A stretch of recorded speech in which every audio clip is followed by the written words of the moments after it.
I was wrong. And thank you for coming to the seminar.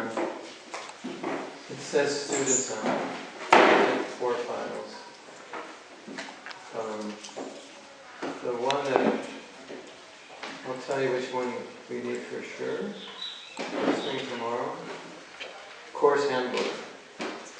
Course handbook. For sure tomorrow morning. Alright, so we have some handouts which I misunderstood. I thought you had, but we'll have them for you tomorrow. What time do we start tomorrow? 5. Okay, so no problem. Okay, so I want to thank you all for coming. This is not an easy subject to deal with. And I want to thank you for being brave, for coming. If we weren't in the temple, I would say give yourself a big hand, but you're not supposed to glorify anyone other than Krishna. Right? So this is a difficult subject, and the way we're going to do this is that we're not going to learn about forgiveness as much as we're going to learn how to forgive. And often in Krishna consciousness we learn about something, but we don't learn how to do it. Have you ever heard a class about forgiveness from, like say, a Bhagavatam class? Have you ever heard a class about controlling anger? You hear a Bhagavatam class, it teaches you about controlling anger. It teaches you about controlling yourself. It teaches you about being kind, compassionate, forgiving. But that's different than actually learning how to do it, right? Because you'll walk out and say, that was a good class. But it doesn't mean that you will do anything about it, right? You ever walked out of a class and said, that was a good class? So this course is different because we're not learning about forgiveness as much as we're learning how to forgive. So it's a little more challenging because in this class you're going to be involved. In a Bhagavatam class you can just hear it and say, that was nice. And you don't have to do anything, right? Nobody's going to follow you home and see if you did anything about it, right? Or you might even walk out of the class and say, I'm not going to do anything about it. I can't do anything about it. I don't want to do anything about it. I don't care. Right? You could. And nobody's going to follow you home and do anything about it. This class is different.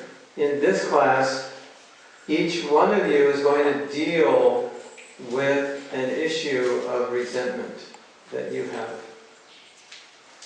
Are you ready? If you want to walk out, you can walk out now. The door's right over there. So that's why I'm saying thank you for being brave. And what I'm asking of you is to participate in this course 100%. Actually, 108%. Now, some things we ask you to do, you might feel that it's difficult, or you might feel reluctant. How can I do that? But we're asking you to participate 100% means give everything. And you will see the results. And now you may not understand why. Mahatma's asking me to do something. Why should I do that? You may think, that's weird. Why should I do that? You may even think what he's asking me to do is not Krishna conscious. But I ask you, trust me, I know what I'm doing. And that you do the exercises fully. You participate fully. Even if you find it difficult. Even if you're reluctant. If you do have a problem, just come to me and say, I have a problem with this exercise, or I have a problem, and we'll discuss it. The reason that some of you may have a problem is because by asking you to work on an issue in your life, you may be working on something that's very troubling, very difficult for you. And it may be hard to face it, but it's important that you face it. And so that's why I say perhaps sometimes it might be difficult. And you may have to talk to me. Okay. So the way I like to begin a workshop like this is with a prayer. And this is a prayer in which we're all going to pray for one another. Because we're taking advantage now. We're taking advantage here of the Sangha, all the devotees here. If all the devotees, how would you like all the devotees to pray for you? Think that would be good? Like we ask one of you, come in front and we'll all pray for you. It'd be nice. So we're going to ask all of you to pray for everyone. So let's close our eyes and think of our spiritual master, think of Srila Prabhupada. And we're praying to our gurus, to Mahaprabhu, to Lord Jagannath, that many devotees have come here, and they have come with issues that they've carried for a long time, of resentment, or issues with someone in a bad relationship. Or they have come and they don't even know yet that they have issues, and they will discover that actually they may have some very deep issues they weren't aware of. And it's going to be difficult for some of us to face these issues. It's going to be difficult for some of us to let our resentment go.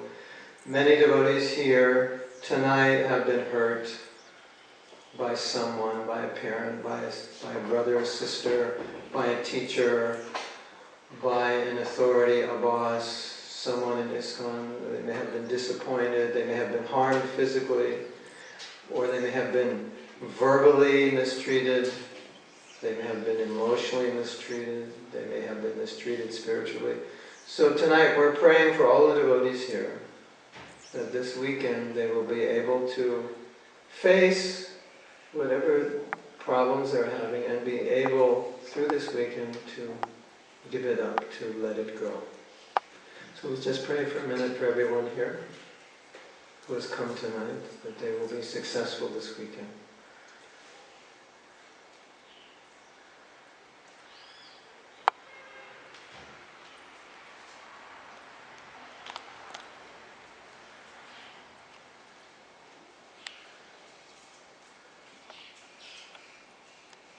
And now let us pray to our gurus, Srila Prabhupada, Lord Chaitanya, Lord Jagannath, that we will be successful. Pray to Krishna for his mercy, that we can be successful in our efforts to overcome our resentment, our anger, our ill feelings towards another person. And that we can walk out on Sunday free from any resentment that we have been carrying in our hearts.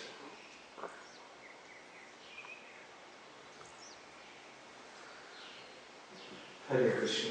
Now let us offer our obeisances to all the Vaishnavas. Vanchakalpa Durvyascha Kripa Sindhuvyecha Titanam Pavanebhyo Vaishnavebhyo Namo. Now, although this is a serious topic, we will also have fun. We will make it fun and serious. Is that okay? You like to have fun? So, what I would like you to think of tonight is someone that has hurt you, that you feel you need to forgive or you would like to forgive. Just something. Some of you already know who that is, some may not be sure. Maybe a devotee, may not be a devotee. The idea is, Trinadapi Sunichena. We should be humble to everyone, not just devotees. So you may have an issue with someone who's not a devotee, but that affects your bhakti. Because devotee means one whose heart is pure. Devotee means he has no, or she has no enmity, no ill feelings, no hatred for anybody, devotee, non-devotee. And so when we hold resentment in our heart, it hurts our bhakti. It's unhealthy. It's not right.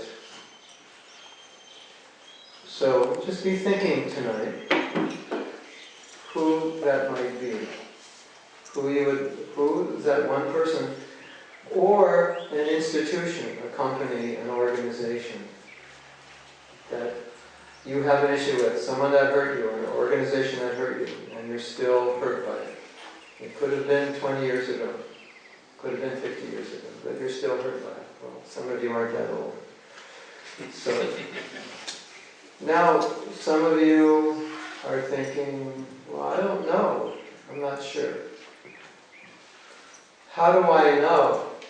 Well, it's interesting because if something inside of you is disturbing you, it will affect your actions today.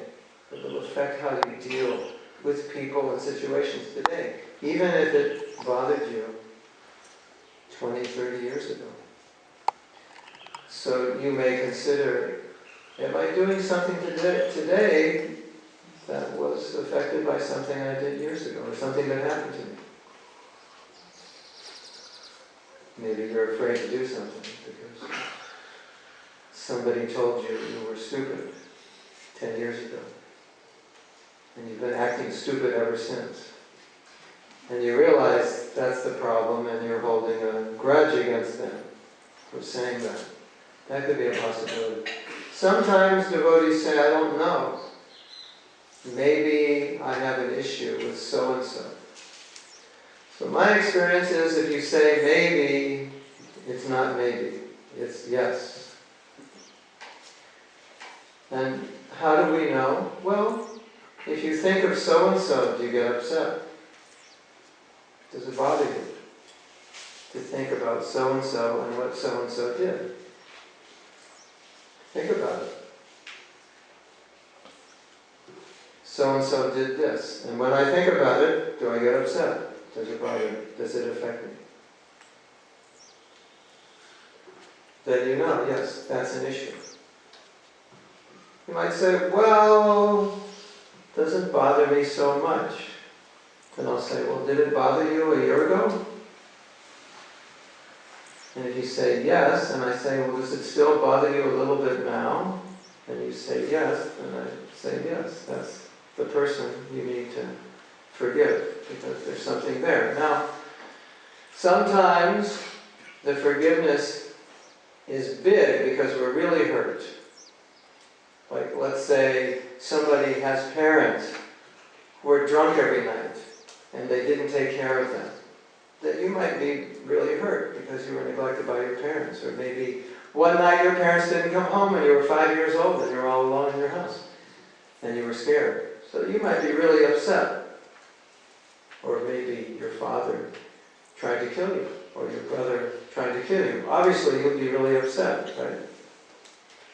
But maybe it's not so bad. It's just somebody did something and it really bothered you. And it still bothers you. So you need to forgive that person. So you have time. I don't think we won't ask you tonight, but you think about it. Now some devotees say, well,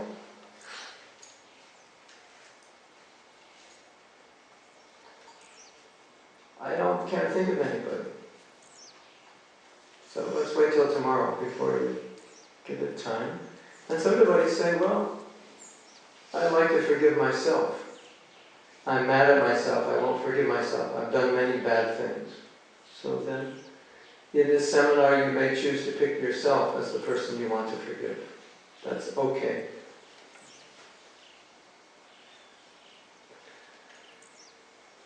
Is there any questions on that? Anybody want to leave? So you understand, you're going to be dealing with an issue, your issue. This is not a theoretical seminar. You're going to be dealing with an issue. Okay?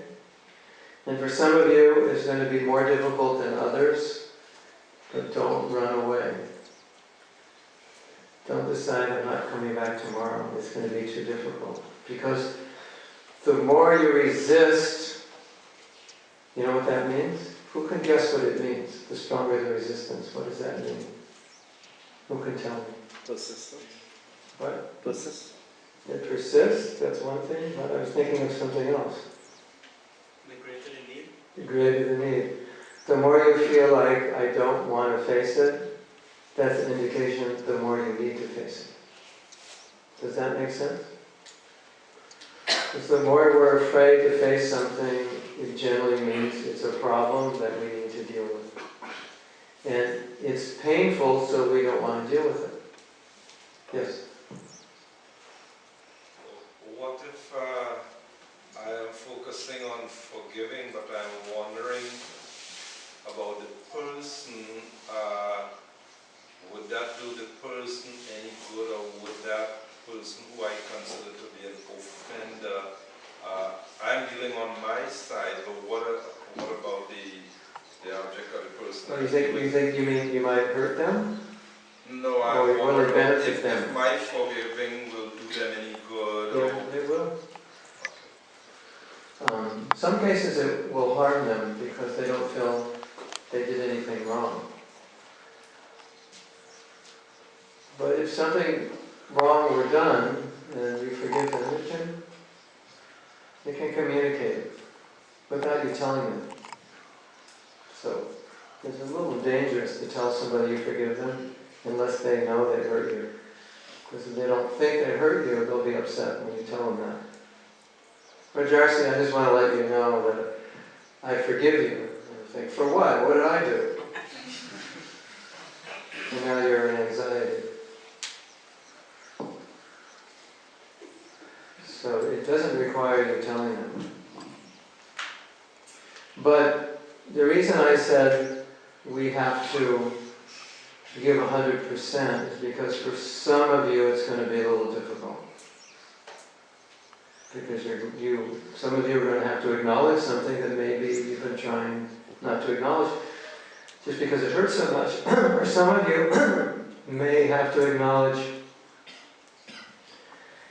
your own unforgiveness, that you haven't been unforgiven. And that can be hard to acknowledge. I say pick someone to forgive, that means what? You haven't forgiven them. And for some of you, maybe it's hard to admit that you haven't forgiven. Right? Does that make sense? That could be difficult. So now I'm acknowledging I haven't forgiven somebody. So what do we do when we face a situation that's difficult? How do we deal with it?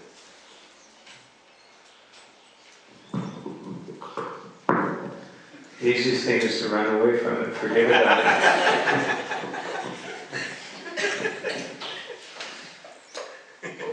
So, you know about Draupadi, right? And she tried to fight off these big kshatriyas. That was her instinct. But she couldn't do it. So what did she do? She gave up. I just heard a wonderful story. Who would like to hear a story? Say Haribol. There's a devotee I was counseling, and he was having a problem with properly following one of the regular principles. And I counseled him for about a year, so it would help, but he would go back to his problem. And then I spoke to him a few weeks ago, and he said, I gave up, I can't do it. So I had put a lot of time and energy into him, so I was upset. And then he said, the problem's gone. I said, what does that mean? He said, I gave up. I turned it over to Krishna. I said, Krishna, I cannot do this. And Krishna took care of it. It was beyond my power. So sometimes when we have an issue with someone who's hurt us, someone who's done something really bad, maybe they cheated us out of money, maybe they told us something which was important for us and they didn't do it, maybe we expected kindness and we got anger, maybe we expected trust, we got dishonesty. This happens, it's Kali Yuga, right? I just read a book. It said, I don't know about Guyana, I hope not in Guyana yet. It said in America, 1/3 of the girls and 1/7 of the boys are sexually molested as teenagers growing up. That means they're forced into sexual acts against their will. That's 1 out of 3 girls. Can you believe that? I mean, that could be boyfriends, it could be anybody, brothers, fathers.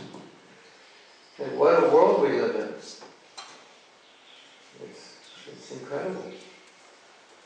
So, we're all subjected in this world to being offended, to being abused. And some of it is so great that sometimes we feel like the revenge is stuck to us and we can't get rid of it. It's impossible. I just can't. I was hurt so much, I can't get rid of it. So we have to enter this workshop like Draupadi.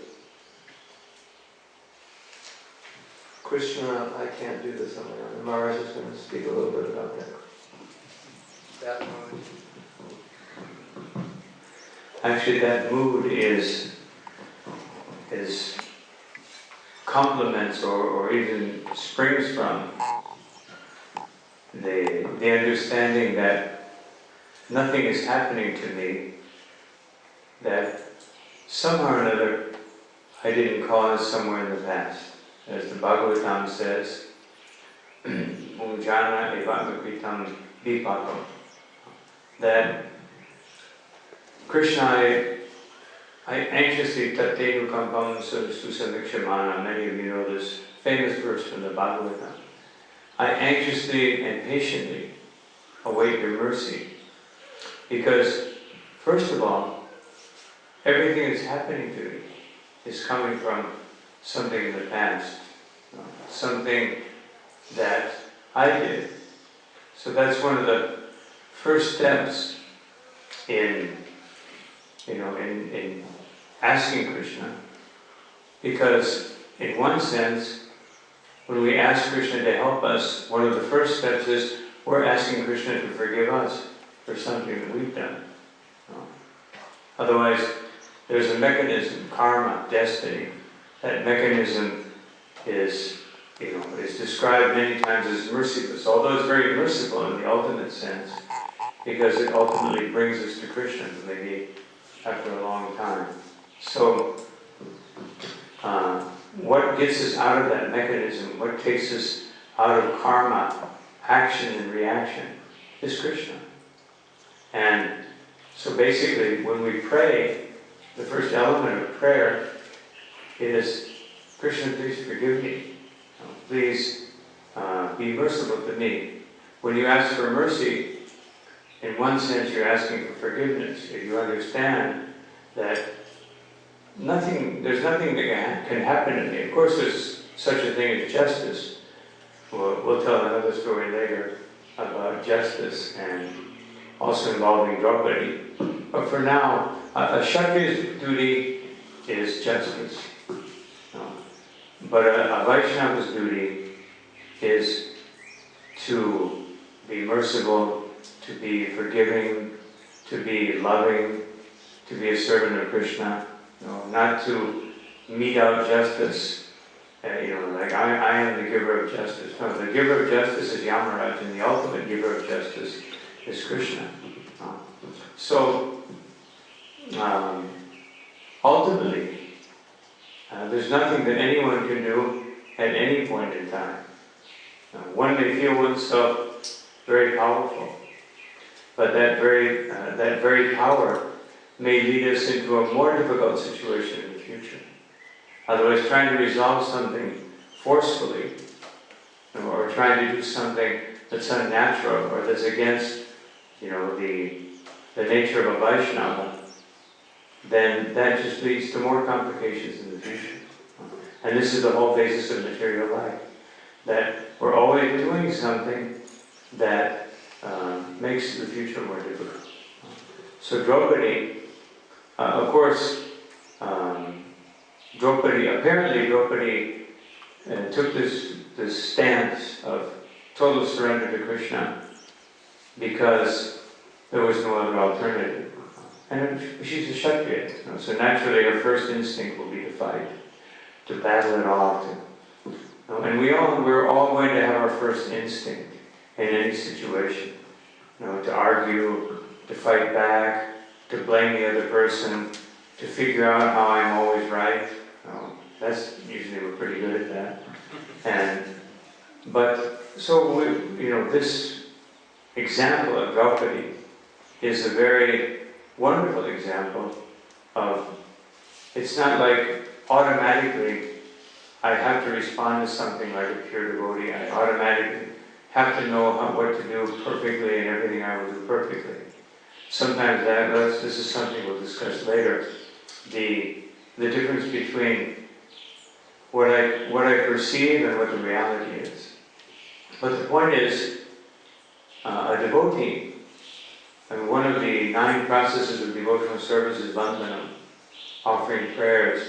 And offering prayers, in the beginning of offering prayers, generally to situate oneself in the proper mood of devotion by recognizing Krishna, recognizing His supremacy, recognizing His qualities, and then coming to the point of surrender.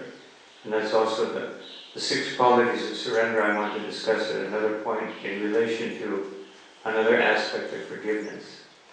But coming to that point of surrender, as Draupadi did, is the natural condition of a devotee when they actually understand that I am fully dependent on Krishna.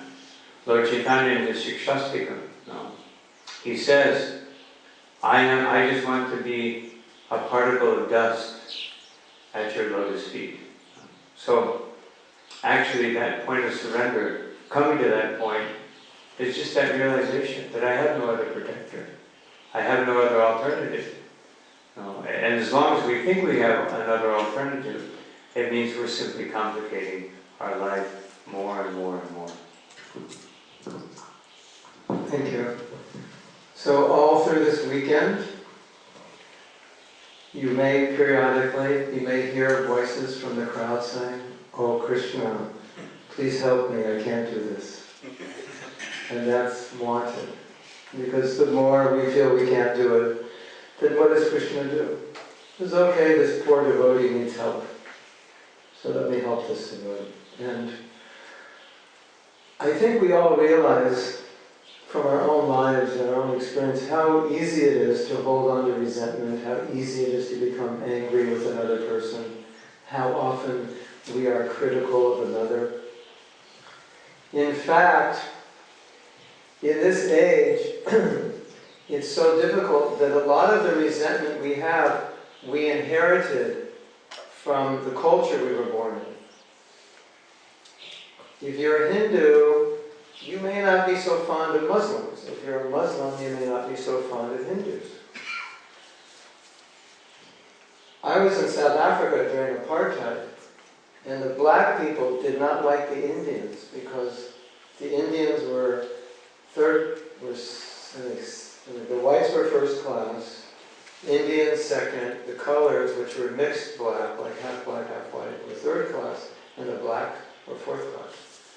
And so some of the blacks said, they looked at their skin, and they looked at the skin of the Indians, and they said, there's no difference.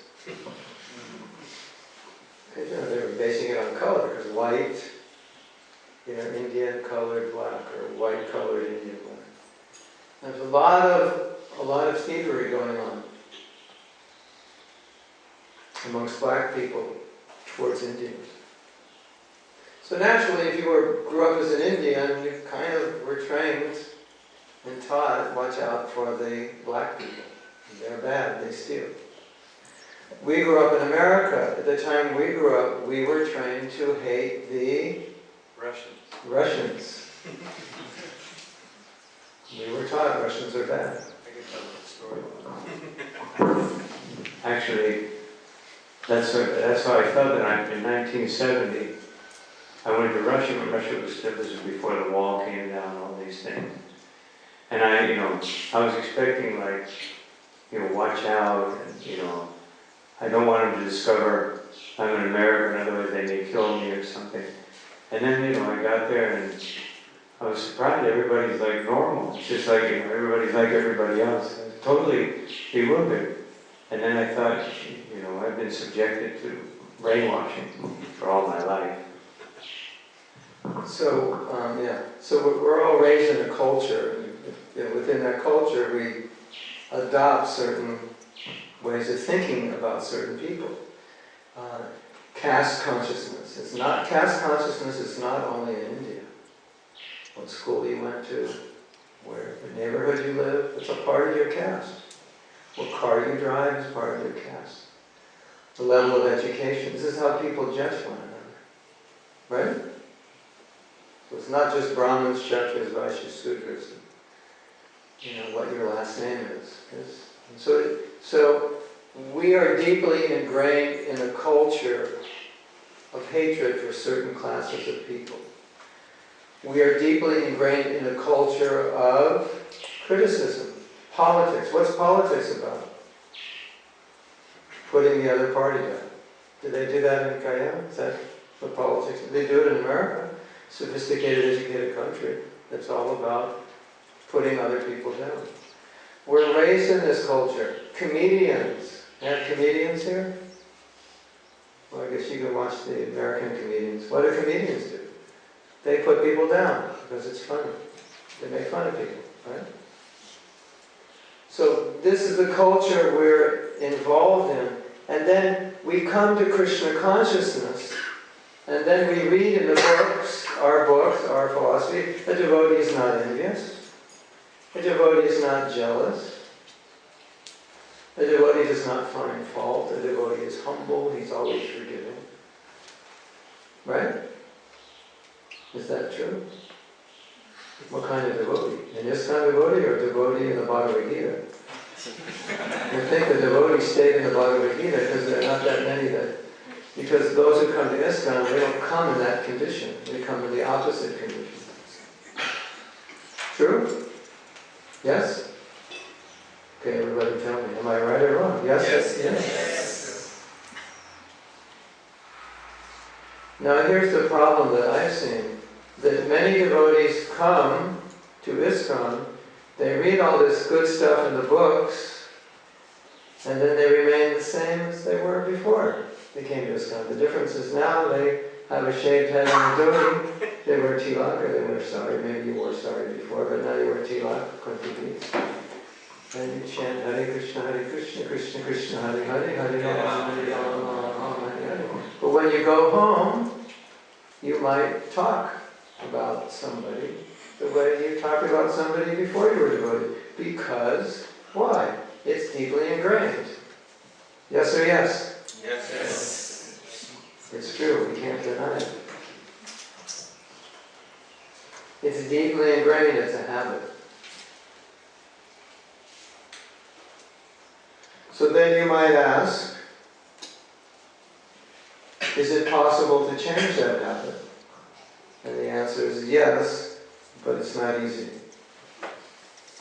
Which is why we're asking for what percent participation are we asking? How many percent? 108. 100's not enough.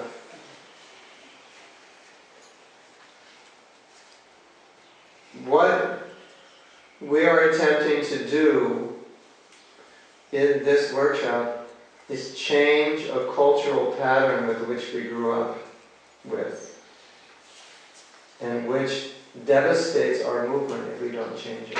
And one of the problems that I see within our movement is that often the patterns and conditioning we grew up with remain, even though we dress like a devotee, even though we chant Hare Krishna, Krishna Krishna, Hare Hare, Hare Rama, Hare Rama, Rama Rama, Hare Hare. Some of this conditioning goes very deep.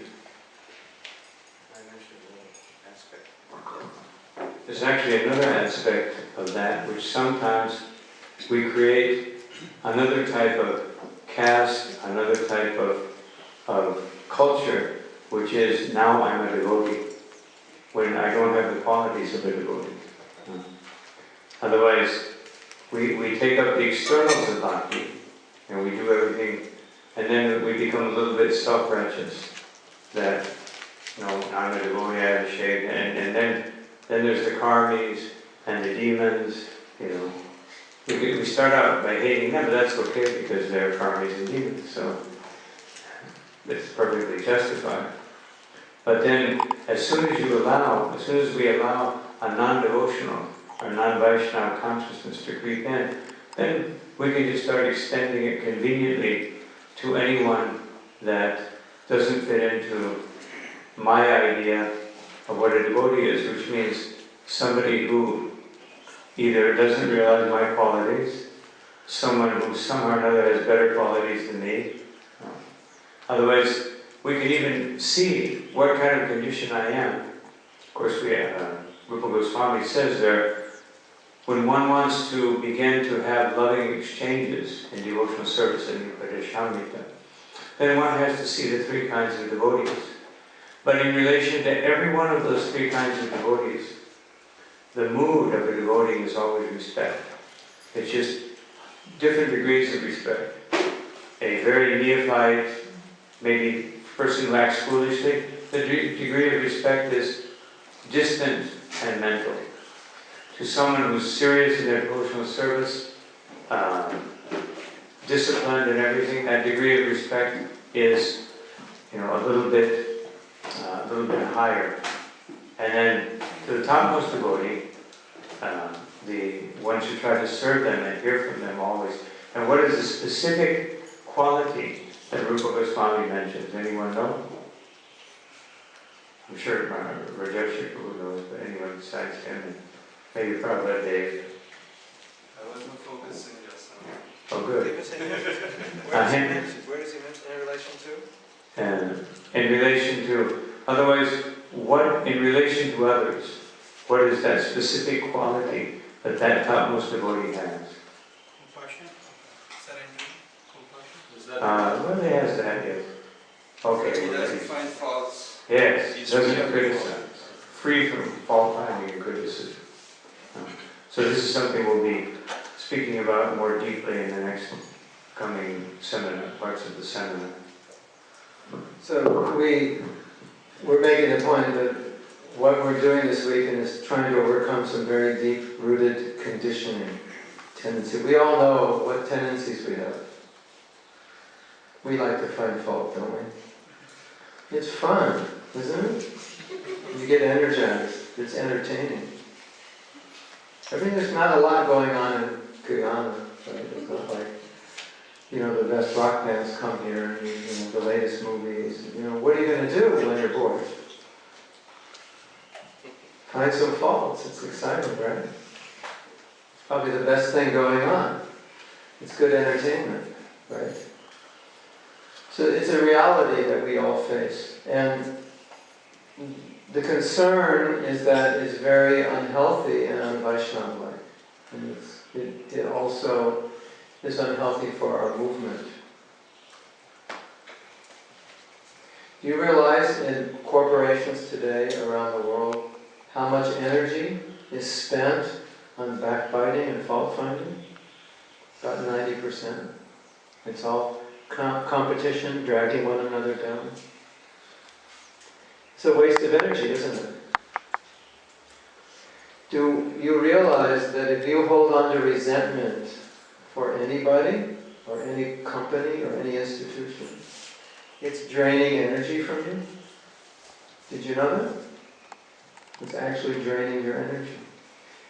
That could be put to use for something positive. Now it's being drained for something negative. It's actually what's going on. So, are we ready? There's about 2 people ready. Everyone else is going to run it. We'll see how many come back. I'm trying to scare you. So what we need to do this weekend is we need to be very dedicated to this work. We need to come on time. We need to come to all the sessions. I can make a few exceptions for devotees who have some emergency for an hour or two going on the altar. But if you missed something, then it's kind of like you're taking a French class and you came the second month but missed the first month. It won't work. Right? So it's a whole course. So we need everyone to fully participate. Is everyone ready to fully participate? Yes. Anybody not?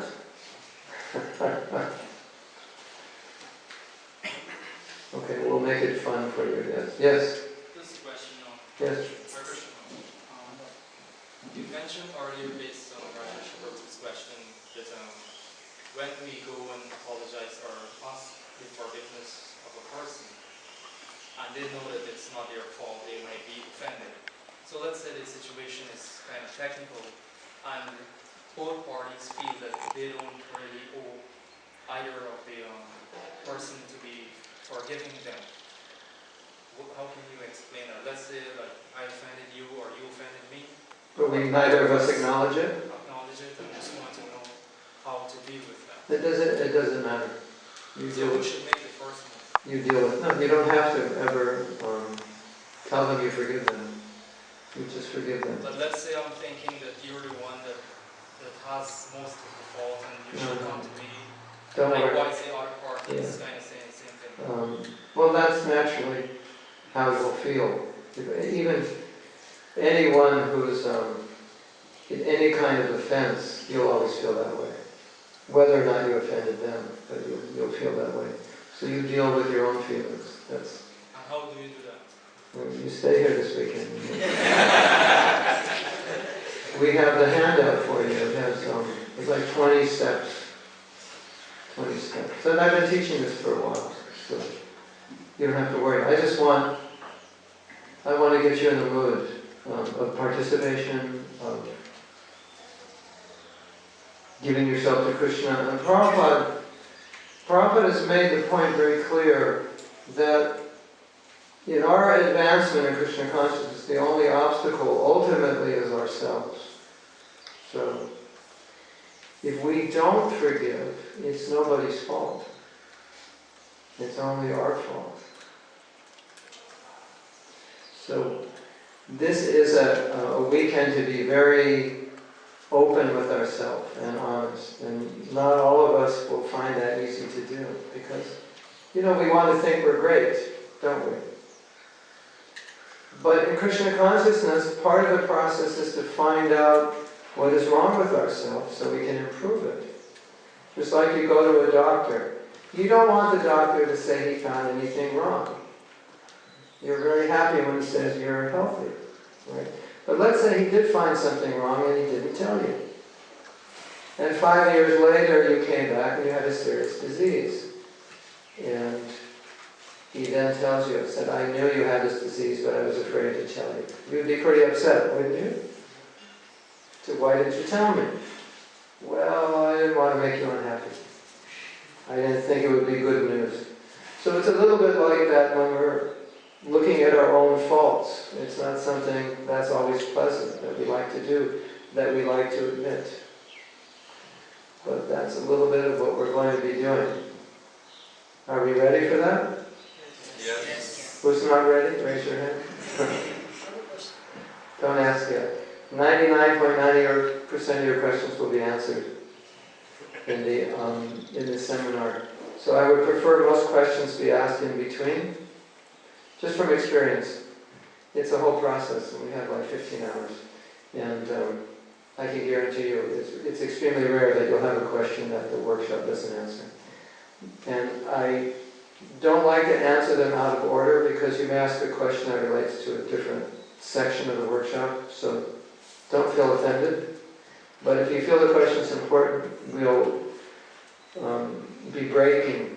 Every hour and a half we'll take a break and then you can come up and ask. And then if the question's going to be answered in the seminar, I'll just say, don't worry, it'll be answered. So sometimes it diverts us because we go through levels, and at certain levels we need to think about certain things, and some questions will take us to another level. And it'll confuse us. So one of the things that I would like to do is just give a definition, give some definitions of forgiveness so we know what we're dealing about. And one of the most important things, and I think the biggest problem that I've seen for devotees is they think if I forgive somebody, that means I'm acknowledging that what they did is okay. And that's not true. let's say a woman was beat up by her husband every day last year. And every day she forgives him. And then she comes to a certain point and says, I'm not going to forgive him anymore because if I forgive him, he'll keep beating me up. I'm condoning. You understand the word condone? There's condemn, which means I put it down. Condone means I agree. So, if you're trying to forgive someone, you can recognize what they did is wrong. And by forgiving them, it doesn't mean that you're making the wrong a right. This woman who was beat up by her husband, she may have to call the police on her husband, but she could still forgive him.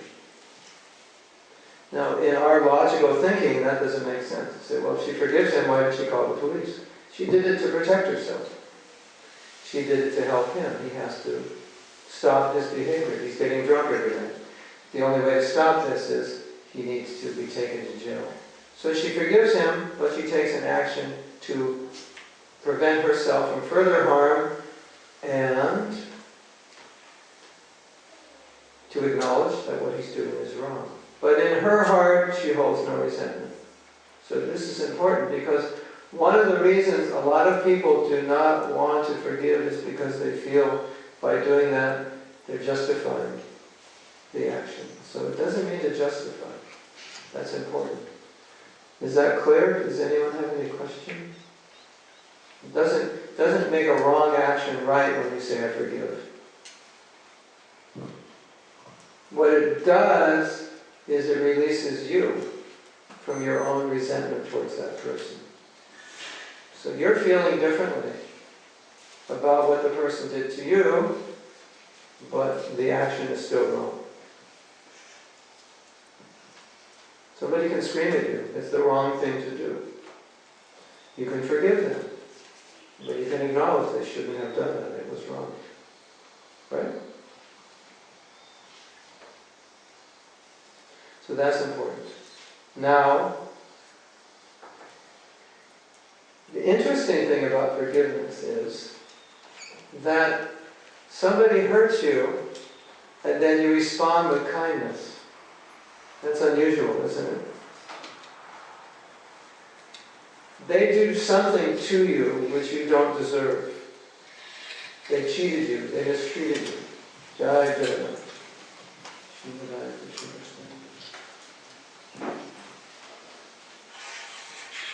You've been mistreated in some way, and how do you respond? You respond with kindness. Isn't that interesting?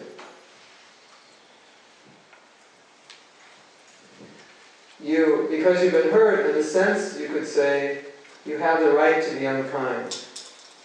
Right? But you're not. That's called forgiveness. You're offering kindness to someone who didn't deserve it.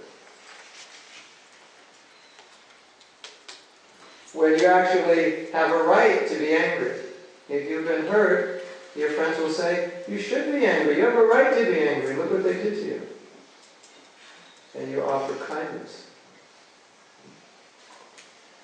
Now, we're all trying to be devotees, right? Is anybody here just faking it and not trying to be a devotee? Because you get some prasadam and place to sleep and Sri Gandhi's nice to you. Sometimes. So we're trying to be devotees. And that's what it means to be a devotee. And so we could fake being a devotee and not act that way, but that's not what it means to be a devotee, right? So we're, in this course, we're learning what it means to be a devotee.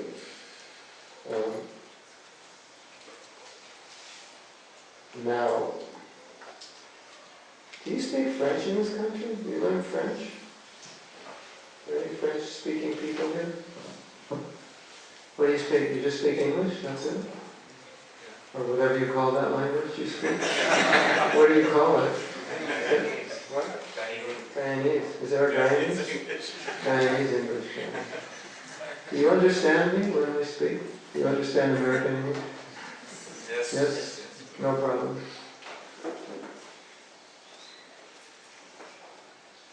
In French, sentir means to feel, and re means again. Jai Holy Temple. You don't have a brick, do you? Now's the time for a brick. You have a brick lying around? Well, I'll use this. Pretend this is a brick. Right? I'm going to tell you a true story. I'll stand up. This is a brick. So, there's a devotee who told this story in the forgiveness workshop. She said, when she was young, her brother knocked a brick in her head, just took it. You know, like little brothers do that, right? It's just the way they're designed. They like to torment their younger sisters. Not all brothers, but a lot of them. I don't know. How many of you have younger sisters? Raise your hand. How many of you tormented them when they were young? I did. I chased my sister around with a razor blade at night. Every time I see her, says, "You chased me around with a razor blade." So he came and knocked her in the head with a brick. And so she went crying to her mother, and she picked up the brick, and she was so upset, and she said, "You know what, whatever his name is, I don't want to say his name, you might know. You know what so-and-so, my brother, did? He took a brick, and he went like this." And she hit herself with the brick in her head. She was so mad. 3 times. And he did it just like this, and it hurt like this, and she banged herself. So, that's the meaning of resentment. That something happened to you, let's say last year, last week, 10 years ago. And you think about it, and you relive it, and you re-feel it. Oh, so-and-so, he was my respected leader, and then he left Krishna consciousness. How could he have done that to me? It's ruined my life. I'm so miserable, I'm so unhappy. He told me to do Sankirtan, and I wasn't able to go to the university, and therefore my whole life was ruined. This is a very common thing. They told me to surrender to Krishna, and now all my windows of opportunity in life have been closed, and now this is one of the most common things that people say. Sometimes it's true. So we're in the present, and an experience from the past is being relived, and it's painful in the present, although it happened in the past. Sometimes it's more painful in the present than it was in the past, because your life has suffered from it. So you've had time after it happened to suffer more. So that's what resentment means. Resentment, we hold on to it as a means of punishing the person who hurt us. How do we punish them? Who could guess? How do you punish somebody? What's a really good way you punish someone without using a gun or a knife? What's one of the ways we punish someone who's hurt us? Hold it against them. You hold it against them. Why? You threaten them? Like what? In some way you hold it against them, you make their life difficult. What? You blackmail them? I'll tell the world what you did. Maybe, make it known. Make it known to the world. Don't speak to them. Don't speak to them, or speak to the internet about them. Or both. Criticize. Tell other people about them. That's one of these things are weapons we use to get back at people. Because now you're hurt. How do you get, if Maharaj hurt me and I want to get back at him, I'll tell everybody what he did. Because that's how I'm going to get back at him. I'll defame him. I'll embarrass him. Or tell them something he didn't do. And make him feel like a fool, a rascal, or a demon. No, that's very popular nowadays. Don't give them ideas. So you understand how it comes out. It's something that we cannot forget. We cannot stop talking about it. And you know you're forgiven somebody because once you forgive them, what they've done, it doesn't hold any emotional energy. You're not upset anymore, so you stop talking about it. That's how you know. If you're still talking, it means, nope, it's still there. You're still upset. So tonight, you may want to think, well, is there somebody I always talk about negatively? That may be a person I need to forgive. Now, in ISKCON, the people that often get talked about are temple presidents, regional secretaries, GBCs, and gurus. But everywhere in the world, it's authority figures who are the biggest targets of resentment, be they parents, bosses, presidents of countries. That's generally what happens. It usually goes up. So the goal of this workshop is that by Sunday we walk out with our heart free from the resentment we were holding to that person that you were going to choose tomorrow night. Would that be good? If you could walk out like that? Yes. You'll have more energy, I'll guarantee you that, and you'll be happier. And we'll have a better movement. Now, there's a philosophical point I would like to discuss, which is very interesting and important. And I think some of you may be thinking, I don't know, but some devotees do think, why are we having a course on forgiveness? Why don't we just have a course on bhakti? Because if we increase our bhakti, we'll all become forgiving, and we don't have to focus on forgiveness. It doesn't even seem, someone may seem, well, that doesn't even seem philosophically correct, because we learn in our scriptures what? Nisyasti bhaktir bhagavata kinchana sarvaguna tatra samasate seva. All the good qualities of the demigods develop for one who has bhagavata kinchana, pure devotional service. And now we're focusing on developing one quality.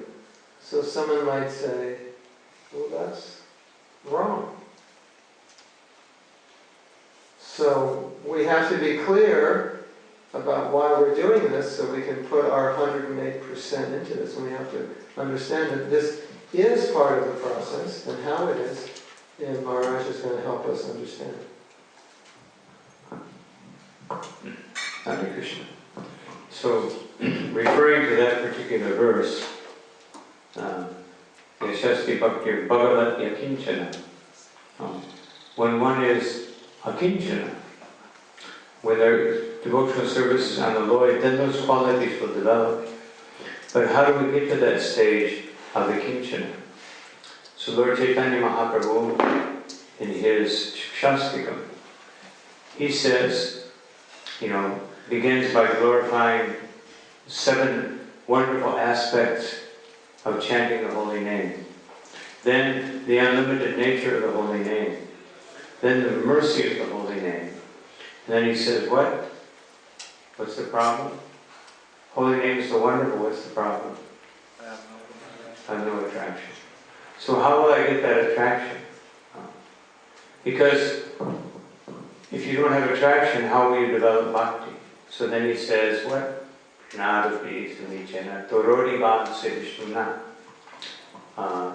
The word shanti, or kshantir, means tolerance, and it also means forgiveness. It's been, if you look in the Bhagavatam where you have a database and you put shantir, you'll see many times tolerance and many times forgiveness. What are the 2 first instructions of Krishna? Otherwise, Arjuna surrenders to Krishna in the 2nd chapter of Bhagavad Gita. So what does he say? What are the first 2 conditions that Krishna gives in order that his instructions can be assimilated by Arjuna? What does he say first of all? Tolerate. Well, yeah, but what does he say? Arjuna, you are a fool. Yeah. You are full. Otherwise, humility. You must have humility. Otherwise, you won't be able to understand. What's the second thing he says? Tam tichikshas bharata. You must tolerate. And tolerating means forgive, just like what everything Mahaprabhu has set up to now. So, another very important factor, so that bhakti, in the 7th chapter of the first the 7th chapter of the 1st canto, when after Vyasadeva has been instructed by Narad Muni, he sits down and he meditates. And then in the last part of his meditation, he says, how will bhakti sprout up in my heart? By yasyaiva shuyamanayam. By hearing. So who are you hearing from? Devotees, right? And what does it say? Practically the whole 22nd chapter of Madhya Lila is dedicated to, a good part of it, not the whole, but maybe almost a half the chapter, describing the wonderful qualities of a devotee and the need to associate with a devotee. So, humility and tolerance, these two very essential qualities, are essential factors to be able to associate with devotees and allow bhakti to develop. Vishwanath Chakravarti Thakur says that bhakti does not manifest from Krishna. Where does it come from? Because why? Because Krishna has to be fair to everyone, to the suras and to the asuras. He has to be fair to the demigods and the demons.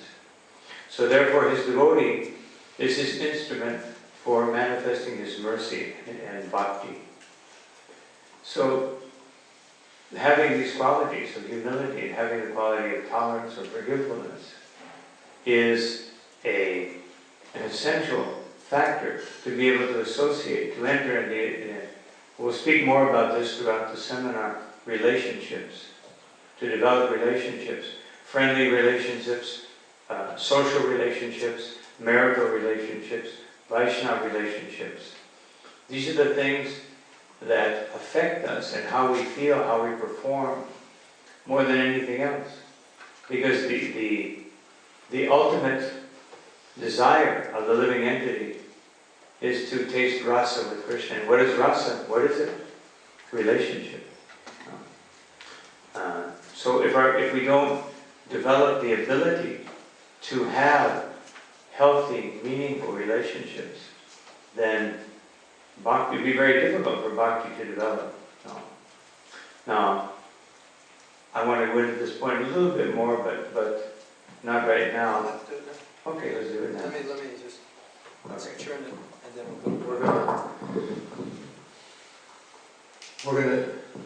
we're gonna discuss in relation to this how relationships affect our relationship with Krishna. Do they affect it? Can we have a good relationship with Krishna and not such good relationships with other people, and specifically with devotees? We're going to discuss that. And I wanted to look at this point a little more. Now the discussion of the place of forgiveness within bhakti is also a good time. You ready for that? I'm not sure I'm ready. Well, the question that I think comes up for many people is we're having a course, like I said, we're having a course on forgiveness, and you could say, well, why not just have a course on bhakti? Because forgiveness is secondary. Or we might think like that, it's secondary. It's just like, there's so many qualities, but they're not the real thing. It's not the real thing. The real thing is devotion. Forgiveness, all right, maybe I forgive, maybe I don't, but the real thing is devotion. So Bhakti Vinod Thakur says something different. He says, without humility, without forgiveness, and without compassion, there is no devotion. These are components of devotion. Rather than like byproducts, like you make something. Sometimes you make a product and the result of manufacturing it is you get something else out of it and you can sell it as a byproduct. Right? Can someone think of an example? Molasses and sugar cane. Yeah. When you're making sugar cane, in the process you'll get molasses. And then you feed the sugar cane leaf to the cows also. Right? So sometimes we might think of certain qualities as, well, you get bhakti and you get these other qualities, but they're not that important. Right? It's just like there are side benefits. You join this company and you get a gold watch. The gold watch is not the real thing, the paycheck is the real thing. Right? But Bhaktivinoda Thakur says no. He says, bhakti is comprised of three things. It's a khichdi, and you have to have, can you have khichdi without rice? Can you have khichdi without dal? Or some bean? So it's a component part. Three things, what do we say? Compassion, forgiveness, and humility. Isn't that interesting? You need those three. If you don't have them, not if you don't have them, but when you have love, you have them. That's what comes. It's part of it. It's not. Some devotees have forgiveness, some don't. Some have compassion, some don't. It's not like that. Some are humble, some aren't. But they all love Krishna. No, when you need those things to love Krishna. You won't get love of Krishna without those things. Does that make sense?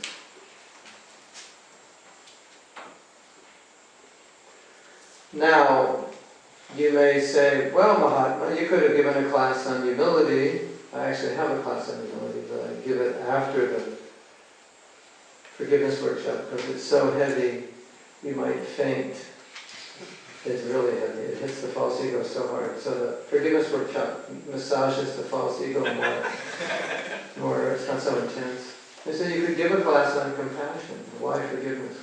Well, would you like to hear why? Should I tell you? Yes. Should I? Yes. You want to hear? Yes. Okay, I'll tell you. So, I had dedicated many years to building a temple in America. And in the mid-'80s, this temple was considered by practically everyone in America as the number one. The number what? One. You're all awake? The number what? One temple in America. We made so many devotees, we had so many preaching programs, we were like the model. We were like the Chopati of America. We were the model temple. And one fine day, we got a note from the guru who was part of that zone, the guru. And he was also GBC, and he was also sannyasi. So you could imagine he was in a very important position, a critical position, and he was extremely intelligent and extremely good manager. So our success was very much dependent on him. And most of the devotees in that temple were his disciples. So we got a note from him. Does anybody know what that note said? Could you imagine? Or why I was so upset? What do you think the note said? I'm going. Good. See you later. I'm out of here. That was it. There was no discussion. This is somebody, could you imagine, ladies, you get a note from your husband? That's it, it's over, I'm gone. No discussion. He runs out with the money and that's it. You'd probably be upset. Well, if you don't like him, you'd be happy. But if you like him, you'd be upset. Right? You might say, thank God that bum has left. But if you like him, you wouldn't say that, would you? So, what do you think happens, or maybe you know because you experience it, when a person who's the guru, the GBC, most of his disciples are in one temple. What do you think happens when he leaves? What? Yes, disciples start leaving. When if they don't leave, they're injured, handicapped. You know the picture of the Twin Towers when they're coming down? Well, that's what it was like in the temple. It was just crashing. So I was so upset that he did that not even telling us. It had a deep impact on me. I was deeply affected by that. And it was really hard for me to, as you can imagine, put my heart and soul into another project. Because how could I trust? I was burnt. So I kind of backed away from getting too involved and too dedicated. And I was very upset. And I became a bit sarcastic. You ever heard anybody talk about these gurus? So we were talking after that happened. Unfortunately, 2 other gurus that same year left. So the problem was compounded. It was a bad year for gurus.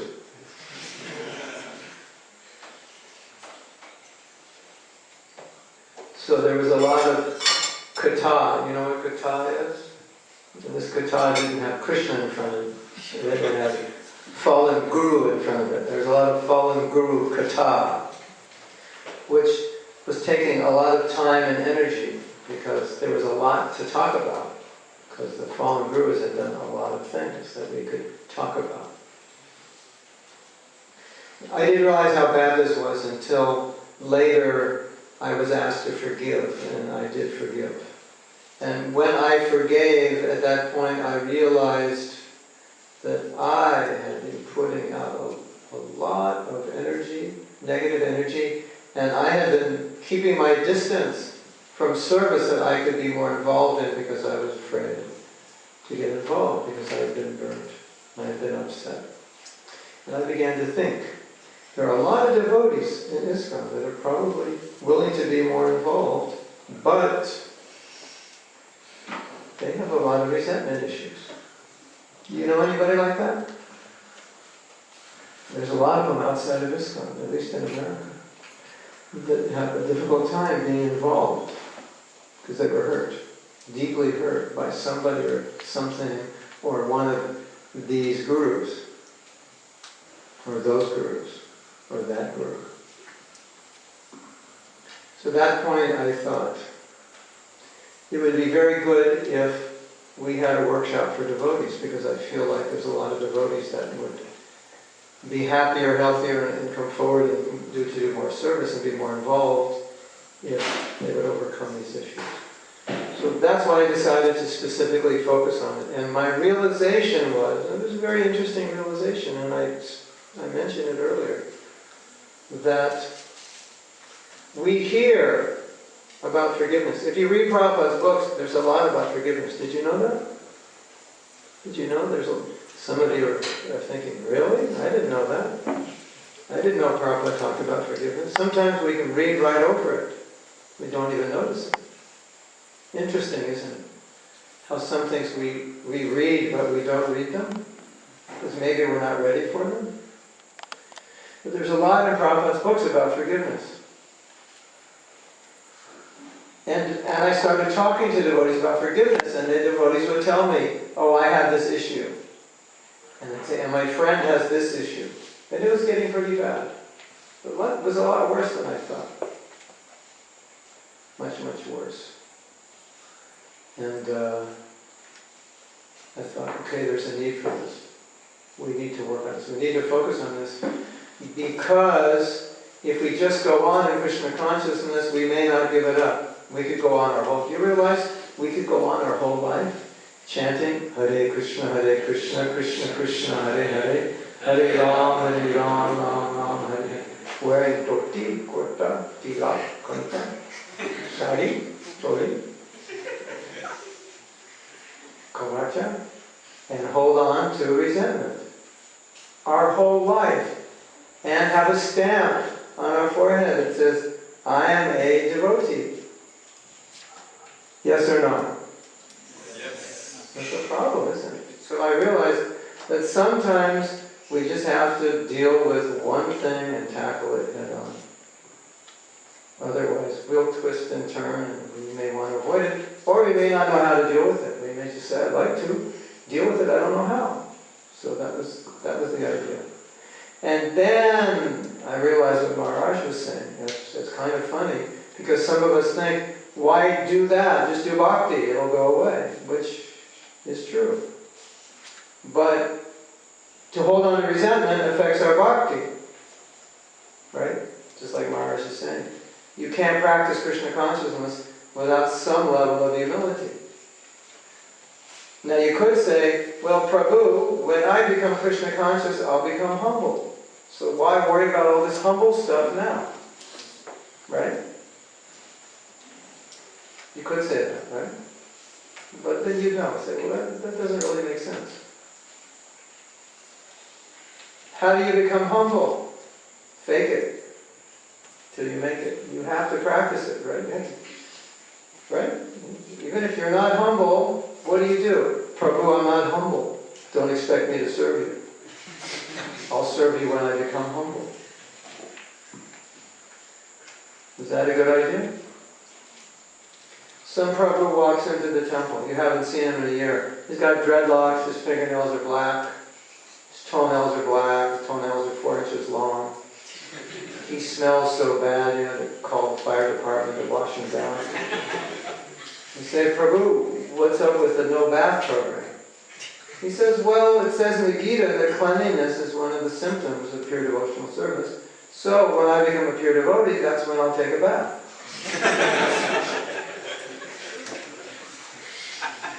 That makes sense? Then you'd say, Prabhu, I think you missed the point.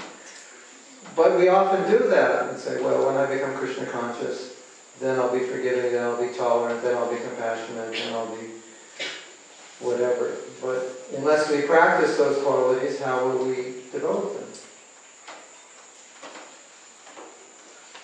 So now, you're going to get a chance this weekend to practice forgiveness. Are you ready? Yes. Are you ready? Yes. You all going to come back tomorrow night? Did I scare you?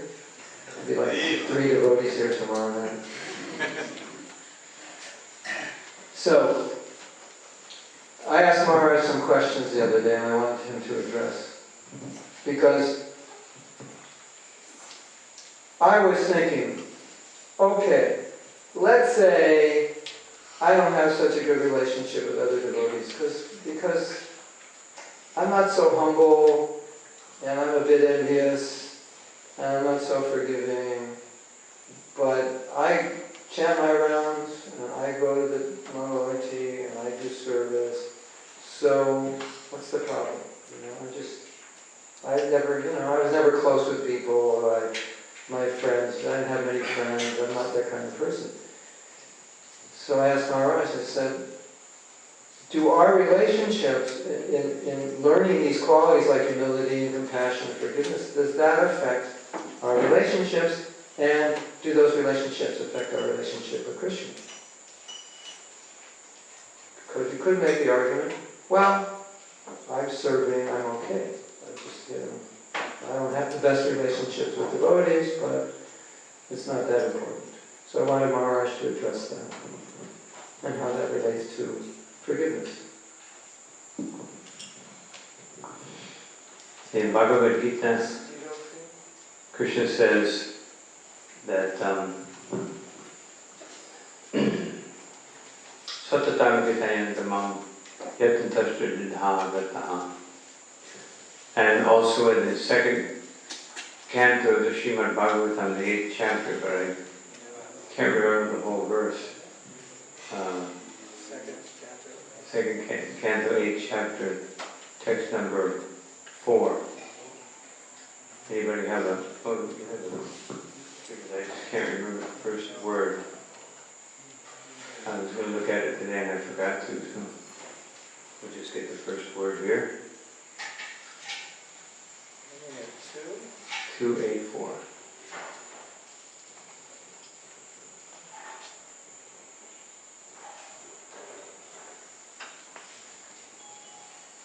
Shrindata Shradaya Nityam Grinatascha Svatishtitam. So this is the same thing. It says, Shinvatam Shraddhaya Nityam. One who is always hearing this Bhagavatam, this message of Krishna, and executes it in a very serious, determined, constant way. So I was discussing this point with Mahatma Prabhu. What are these two factors? Sincerity. Sincerity means I hear, I explore, I want to advance, I want to find the different aspects of devotional service, of behavior. This is sincerity. And seriousness means that I put it into practice. So one of them is more of an internal process, hearing, exploring, advancing. And the other one is more of a mechanical process, okay? It's just like we hear Krishna saying in Bhagavad Gita to Arjuna that Tadvidi Pratipatena Pariprasnena Sevaya. Srila Prabhupada, when he explained this on many occasions, he said, first, Pratipatena. First you have to have the right attitude. And attitude means, this is our internal development.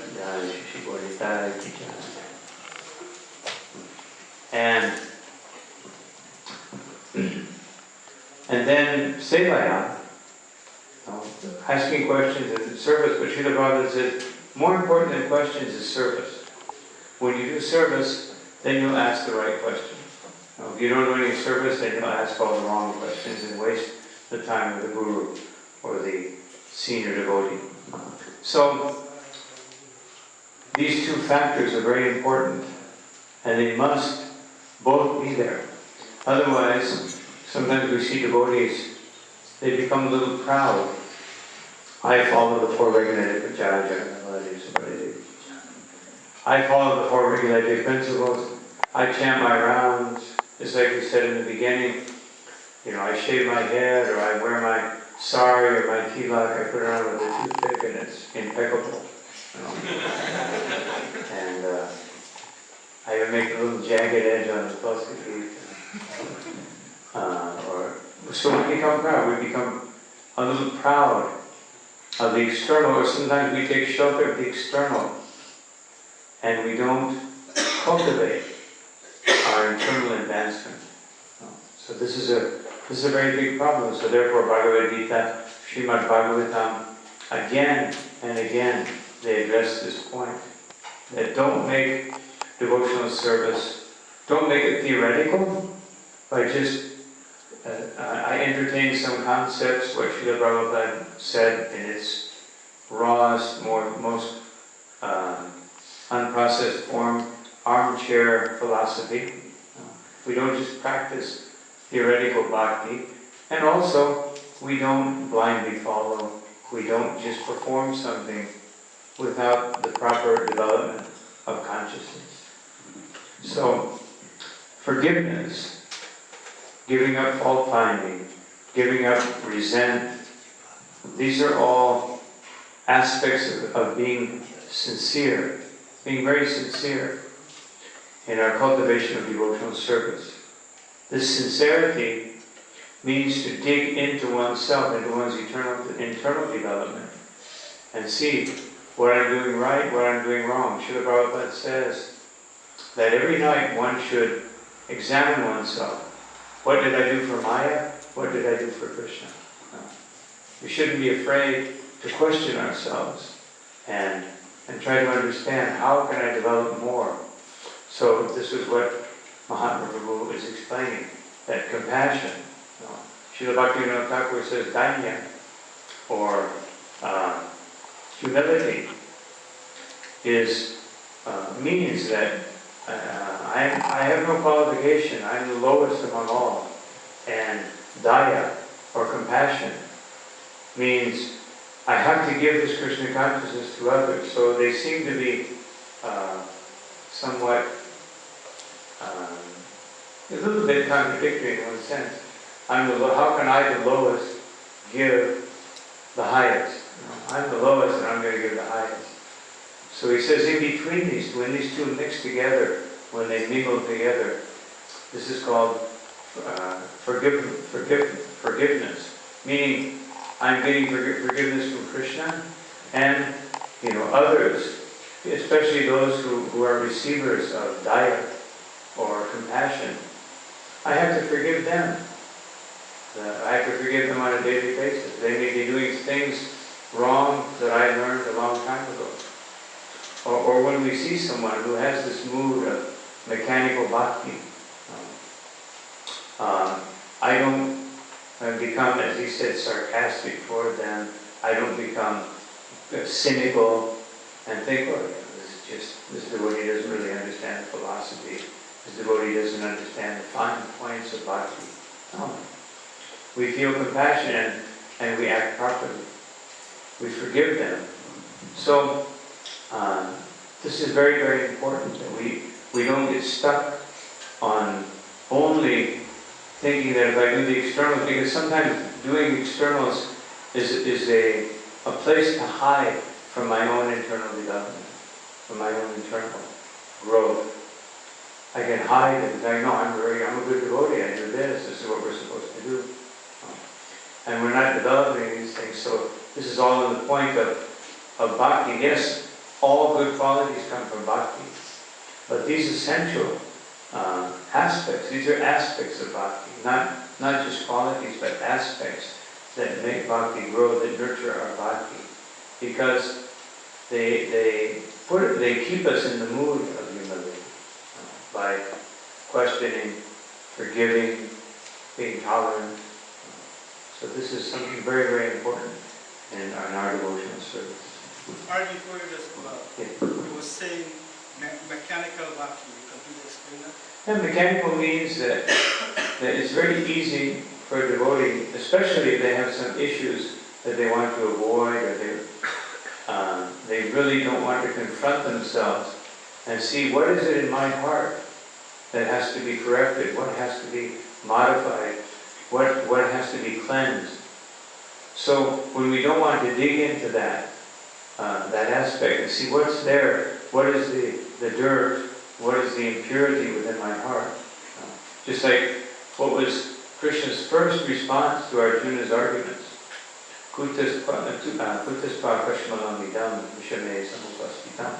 Where have all these impurities come from, Arjuna? You're supposed to be a pure devotee.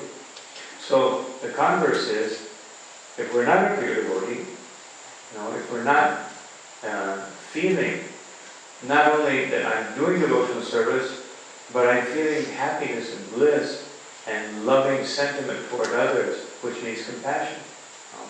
Loving sentiment means compassion. It means loving sentiment toward a superior means I want to serve them. And loving sentiment toward a subordinate means I want to help them. I serve them by helping them, instructing them, giving a good example. So mechanical means that we do the externals, but we're not doing the internals. We're not concerned about our internal development. Margie was also saying about theoretical. That theoretical means that we consider all these fine points of bhakti, what it means to be an advanced devotee, but we don't put it into practice. Then it's just theoretical. Sometimes we avoid it. We just block it out of our mind. You read it, it's right in Prabhupada's books, and you've already subconsciously figured, I can't do that, I don't want to do that, and you don't even see it. Now that you're aware of that, you can start to notice. It's amazing. We can block things out of our mind. There was a counselor who was counseling a devotee. He wasn't a devotee counselor. And he saw that this devotee had problems, and he said to the devotee, you need forgiveness. And the devotee said, forgiveness, that's not in our philosophy. He actually said that. It's not part of our philosophy. It's there very clearly in our books, and this devotee didn't see it. Somebody blocked it out. It's interesting, isn't it? But something can be part of our philosophy, we block it out. Isn't it interesting how we find fault with others and we don't register in our brain? We're not supposed to do that. It's like there's something up here that doesn't register. And we think, No, it's okay. It's all right to do that because I'm smart and I can see the problems. So it must be okay. If you're smart enough to see the problems, it's okay to talk about them. It's an amazing mechanism how our mind rationalizes things to accommodate our nature, so that we don't have to change, because nobody wants to change. How many of you want to change? Nobody. See, I was right. Ladies, you want your husbands to change? Every lady's going to raise their hands, but if her husband's here, they won't because they get in trouble. Of course they do. And they try every day of their life to change them. That's the nature. Everybody wants somebody else to change, and nobody wants to change themselves. Yes or yes? Yes. Be very strict with oneself, very tolerant with others, but most of the time we're just the opposite. I'm very strict with everyone else, very tolerant with myself. So, it's an interesting mechanism of the mind that the spiritual master, that Srila Prabhupada, Shastra can say something, and we can read it year after year after year and not get it. And it just, we don't change. We continue doing the same thing. And so what we're trying to express here is that how we deal with other devotees is part of the process of bhakti, which reflects the quality of humility, which is essential. It's the first item of knowledge without which there is no other item without which we cannot surrender. It's pretty big when you think about it, isn't it? Can I just ask a question? Yes? You were saying earlier, we see the faults of others, but we don't recognize our faults. So how can we recognize our faults? We're going to talk more about it later.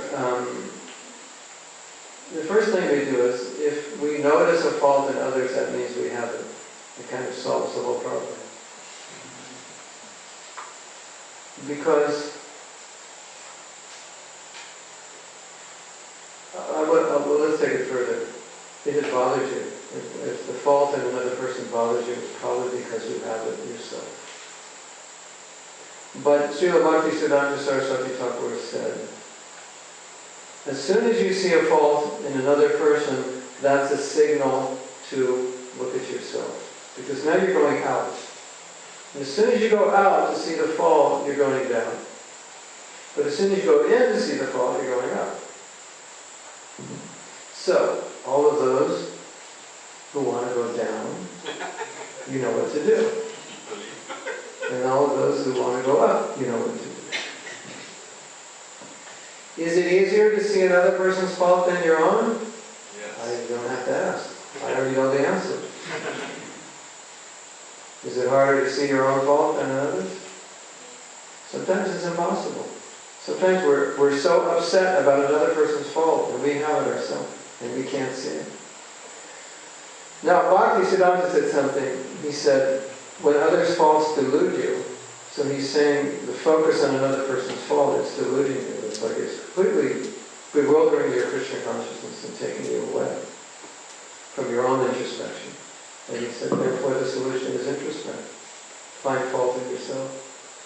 What an interesting idea. How many of you like to find fault with yourself? How many of you found fault with yourself today? Only 2 out of 70 or something? 4 or 5 out of 70? So we got about 6 or 7% of us are going to look at our own faults.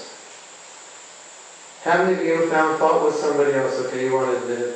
Close your eyes. Everybody close their eyes. How many found fault with somebody today? Raise your hand. Close your eyes so we don't have to see. Yeah, so more than 7. A lot more than 7. About 27. And the other 50 were too embarrassed to raise their hands. Somebody did, yeah. I'd like to tell you a story. During Kartik, one of my godbrothers told us the story that he met his godbrother and said, "So what vow are you taking during Kartik?" And his godbrother said, "I'm taking the vow not to criticize." And so the other godbrother thought to himself, "Well, that's not really a vow. That's like, this Kartik, take something like vow, 64 rounds, or, I won't eat anything with spice, or I'll eat once a day, or I'll sleep on the floor. I won't yell at my wife," or something difficult to follow. So he thought, this is not a vow, this is not difficult. But anyway, he decided to try it, not to criticize. And he said after about 20 minutes, he broke the vow. He said he didn't realize how often he criticized. So as I was saying earlier, that's what we are, that's what we do, that's how we're programmed. But it's very detrimental if we want to be devotees.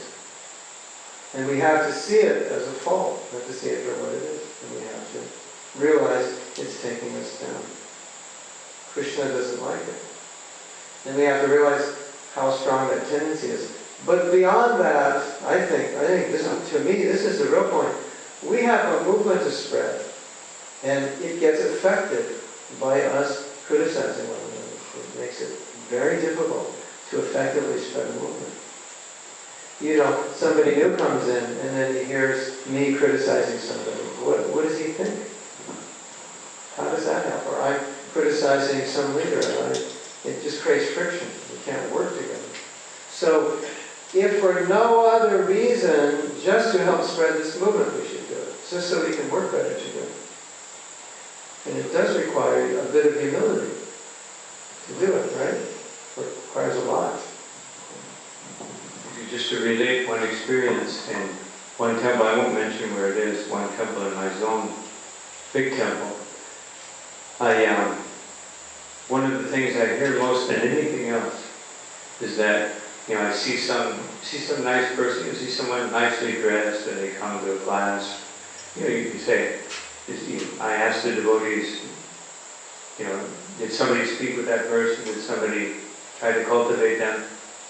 And sometimes I ask them to come up, and one of the most frequent things, very unfortunate, is they say, or I haven't seen them around, so yes, well I was here, and I start talking to the devotees and they say, well this one's like this and that one's like that. They're just coming to the temple, but this tendency is so strong that even with a new person, you can't hold it back. They say, oh, he seems nice. Yeah, when he's sleeping, but otherwise, he's living. So.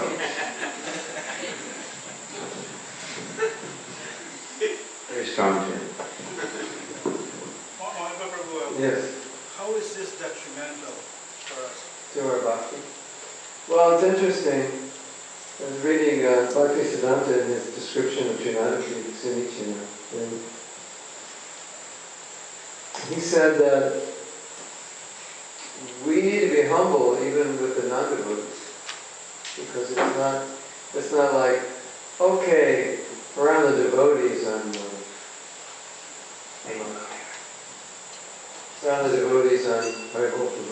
very quiet and gentle. And then I get out with the non-devotees and I'm screaming and yelling, honking my horn, and getting in fights. So he said, Siddhanta said that this attitude needs to be cultivated with everyone. Because pride is the cause of all our problems. And fault finding is a manifestation of pride. Now, here's another thing. It's really interesting. Kind of heavy. Should I tell you? Yes. It might give you nightmares. Actually, I developed this desire to scare devotees and shake them up. I've just become crazy. So this will fulfill my desire to shake you up. Thank you. It's dinner time for the mosquitoes. They like American bodies. Because they don't get to eat them all the time. So. You want some? They're already used to him now. I'm the new kid on the block, so they're having a feast. Yeah, one of them hit me about 10 times before I came. Oh. I got from Srila Bhaktivinoda Bhaktivinoda Thakur. Thakur says that there are 4 categories of aparads. And the 4th category is jiva aparad. And when you offend any living entity, not only the non-devotees, but the non-humans, that's how deep is the devotional service of a devotee, the devotional attitude, that they don't even want to offend any living entity. Of course, at the same time, Srila Prabhupada said you don't embrace a tiger, but you have to discriminate in your interaction. But internally, we should feel very, very samasarvasya bhuteshu, equally disposed to all living entities. So, Jiva Goswami said criticism is worse than envy. And the reason he said, because envy just remains within you, but criticism comes out. And when you criticize, it pierces the heart of the person you're criticizing. So it's actually worse, because you're causing pain to another living being. When you're envious, you're basically just causing pain to yourself, right? But when you actually speak your envy, you're causing pain to that person and it tears their heart apart. So he says the criticism is very vicious. And we're trying to be, like Maharaj was saying, these components, compassion. In the explanation that Maharaj is describing, Bhaktivinoda Thakur said, he explained the thought process of a devotee. He said, the thought process of a devotee is that people are suffering in this world. So why should I create more suffering for them? Have you ever noticed when you're angry, what is one of the things you do or try to do? Create suffering for somebody. That's what anger does, doesn't it? Isn't it? You stupid idiot. How could you ever do that? Don't you have a brain? When they're passing out brains, they missed you. You must have not gone to school. And you're on and on. And then your father would teach you anything. You're such a jerk. All you're trying to do is make them feel bad. Right? Do they speak like that in Guyana? Only in America. Kids are bad. Kids are nasty. Everybody said, kids are so sweet. They're not so sweet. Not at all. They're nasty. The kids are so sweet, how do adults get so nasty? They're not so sweet. You follow them. You see kids playing.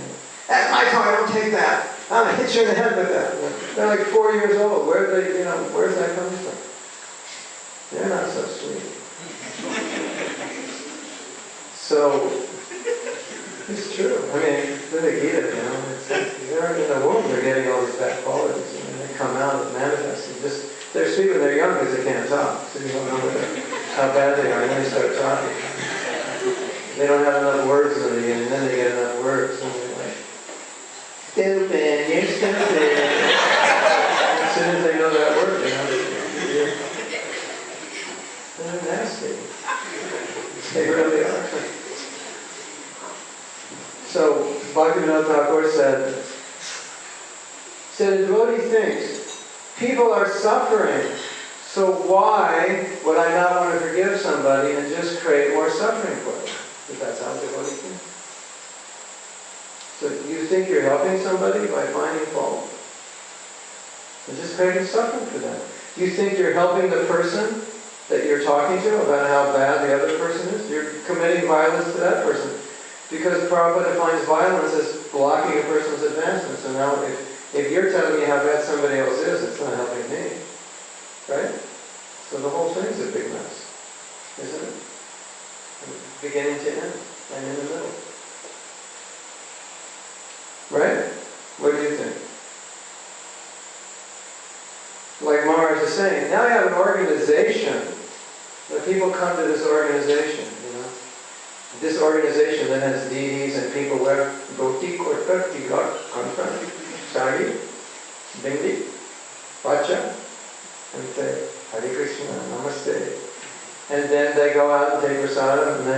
comes out. You hear what so-and-so did? Oh, it's so stupid. And that's what they hear. And they're like, what kind of spiritual organization is that? And I bet, and you can confirm, that some people come to this movement who are not like that, and they learn how to be like that once they join.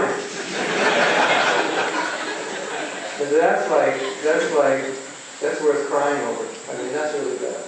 If somebody comes and learns some bad qualities in our movement like that, I mean, that's really bad, isn't it? I was in Mauritius, and so maybe it's the same here, island mentality. I don't know about you, but there, they tended to be a little, slightly, maybe just a little bit lazy. Do you have that problem here? And so, you get these devotees who join, and you're like active, passionate, they have jobs and everything, and after like a few months, they're like, oh, we'll go and take a time later, tell some jokes. And so one of the leaders, he said that, and he said, I see so many good devotees joining, and after a few months, they become lazy. So, we don't want to create that. All right. Should we take a break now? Because we're going to go till 8. Or should we keep going? What do you think? What do you want to do? You want to take a 5-minute break? Okay, we'll take a 5-minute break. As long as it takes us to chant Gayatri. We'll take a break. You can go outside and feed the mosquitoes if you like. Get some fresh air. Some water. Is there water in here? Yeah? Get some water. Okay. Thank you very much. Srila Prabhupada. With great emphasis were not placed upon forgiveness, then all injuries would be retaliated against. All injuries would be retaliated against, so that the continual fighting would ultimately cause the destruction of everyone. It is only due to the good quality of forgiveness that there is any peace and prosperity at all upon the earth. Indeed, forgiveness can be said to be the force that holds the universe together.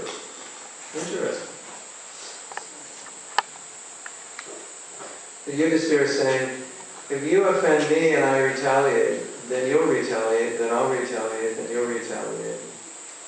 So he said, unless somebody forgives, we'll all kill ourselves. We'll all destroy ourselves. So the last statement is, forgiveness is the force that holds the universe together. Now,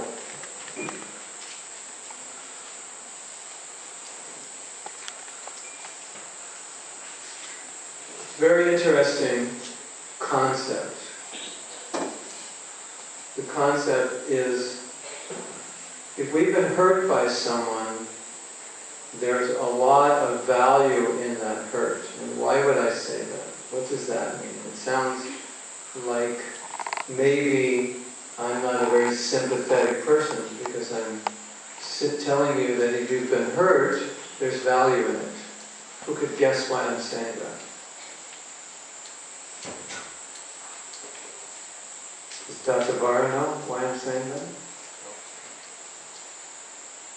It's like Buddha has spoken and the disciples cannot answer. Yes? It's just because of karmic reaction. Because of karmic reaction, well, how would that be create value for you? I'm asking, what's the value in it? In that I'm able to burn the seeds. Because? I'm able to burn the seeds in suffering. Bear the seeds of suffering. Burn the seeds of suffering. Bury? Burn the seeds. Okay, that's one way. But how does it relate to forgiveness? Then you're saying that That's if true. I understand you, that if I understand what you're saying that if someone hurt me, there's value in that. Is that what you're saying? Yeah, and so I should add, the value in relation to forgiveness? How could we understand the value in relation to forgiveness? Well, I have to accept that as karma, be the person on that side, and say, well, this person not directly related to Okay. directly. So I have to accept it, and I have to forgive it. Okay, that's good. But, you wanted to say something? It teach me when I'm hurt, and if I'm really hurt, then it teaches me the value that I shouldn't hurt others. Yeah, that's true. It teaches me the value that I shouldn't hurt others, which enables it, it makes it easier to forgive, yes. Anything else? This is the general idea. So, the general idea is that when we're hurt, we don't like it. And when we're hurt, we get mad. And we go out telling people that we were hurt. That's normal, right? If you're a normal person, that's what you'll do, right? Now, we're devotees, so we're abnormal, or we're paranormal, or we're transnormal. We're not supposed to react like everybody else. If we react like everybody else, what's the difference between everyone else and us?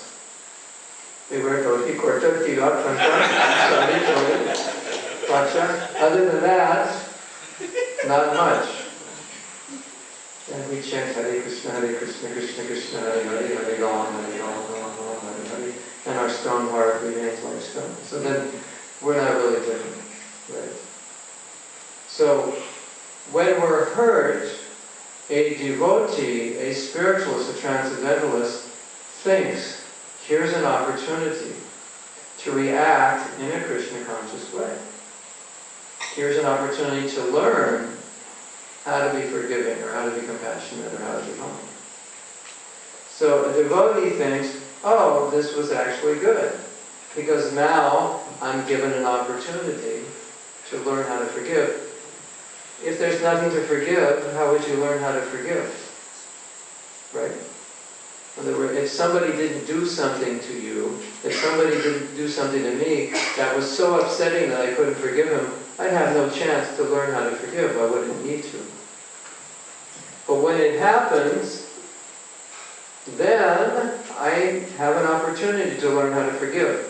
Now, when we're hurt, our consciousness is very low. Right? Anger is a pretty low level of consciousness. According to the Gita, okay, here's a test, here's a modes of nature test. What mode is anger in? Who knows? You think it's in ignorance? Raise your hand. It's just a giveaway. Maharaj raised his hand. You think it's in passion? Raise your hand. It's in ignorance. So it's a low level, right? What mode do you think forgiveness is in? At least goodness, right? So now, if we're hurt, we're upset, we're angry, we're going to have to go up to goodness, which is an elevation of consciousness. So the hurt will force us, if we want to forgive, to go up. Perhaps go up in a way, in a state of consciousness we've never even gone before. Perhaps think in a way we've never thought before. Like, have you ever thought about forgiving somebody who really hurt you? It's not a natural way of thinking for a lot of people, is it? Have you ever thought about getting back at someone who hurt you? That's a natural way of thinking, isn't it, right? Let's do some black magic. Right? You know about black magic here, right? My brother is making more money than I am. He didn't even do anything to hurt me. Let's get back at him. Does that happen here? Sometime? Yes? You don't want to admit it. I know it happens. He didn't even hurt us. He's just more successful. We can't deal with it. I can't take it, curse him. I hope he loses all his money. So, what to speak if he actually does something and he cheats us? It's natural to be angry. So, a devotee thinks, this is good. I've been hurt. Now I can learn what is forgiveness. And if I learn it, how high do you think I have to go to forgive over anger? Pretty high, right? Right? So if we learn how to forgive, we're going pretty high up there, aren't we? Don't you think? So I would like you to turn to the devotee next to you, and I would like you to tell him, Prabhu, if you were hurt, you are fortunate. Everybody?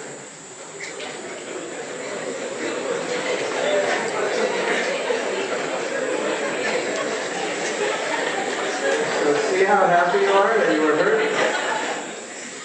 It's true, right? You're very happy. One question more. Yes. If I'm easily to get angry, how should I see myself? It's easy to get angry. Well, that's a whole another 3-day workshop. But one of the things that I know about anger is that anger is a secondary. It's not the primary reason that you're upset. You're upset about something else, and then you get angry.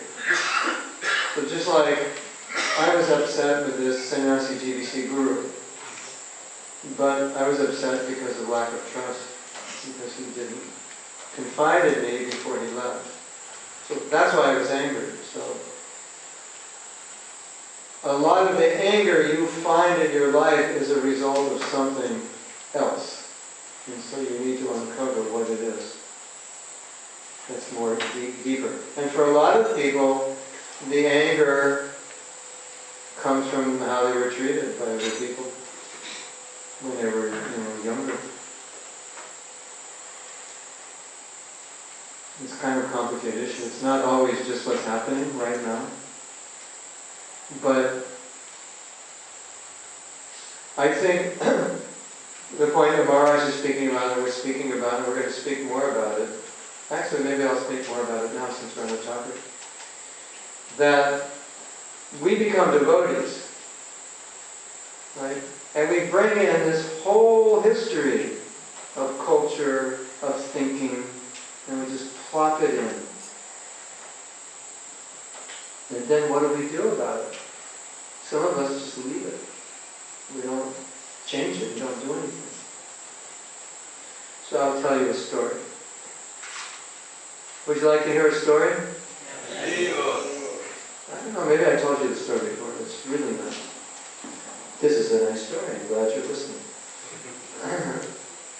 There's a group of people in America called the Amish people. It's not because they chant Om that they're called Amish.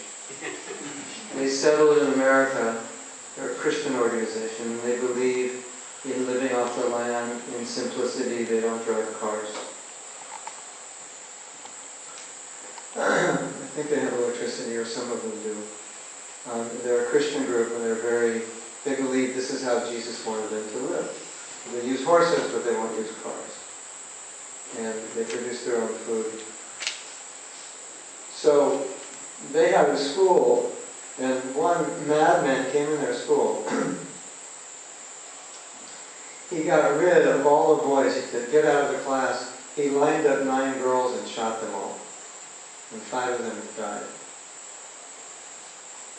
Can you imagine? You have a school here? Just imagine we have a devotee school and that happened. It's just like, it's unimaginable what a disaster that was, and how would we deal with that? That evening, they went to the home. Well, what happened was, this is a typical scene. A man goes into school, he kills, and then he kills himself.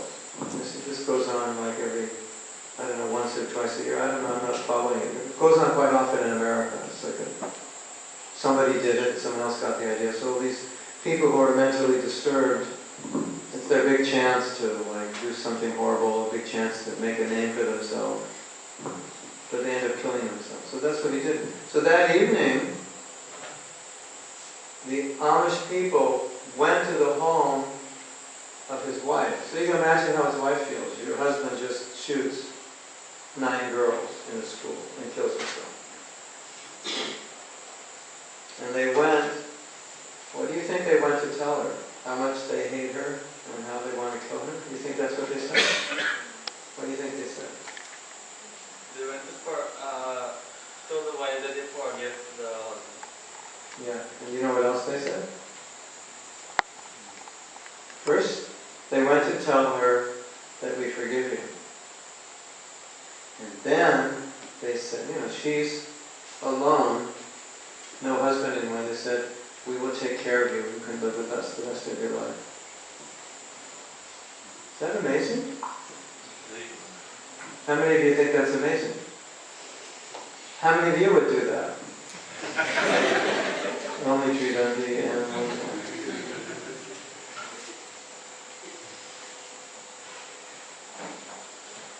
So,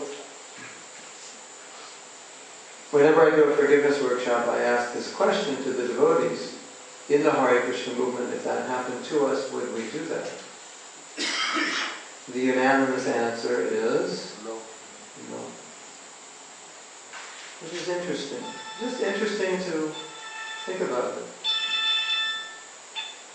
And we are Hare Krishna, Krishna Krishna, Hare Hare, Hare Ram, Ram Ram, Hare Hare devotees. We wear tilak. We chant Hare Krishna, Hare Krishna. But do we act like Hare Krishna devotees? Or do we just bring in what we learned outside and put everything over that and chant Hare Krishna, do our service, and we're sincere and we're spreading Krishna consciousness, but some things didn't change. Now, a wonderful sermon was given about these people a few days later. And the pastor who gave the sermon made an interesting point. He said, they forgave that night.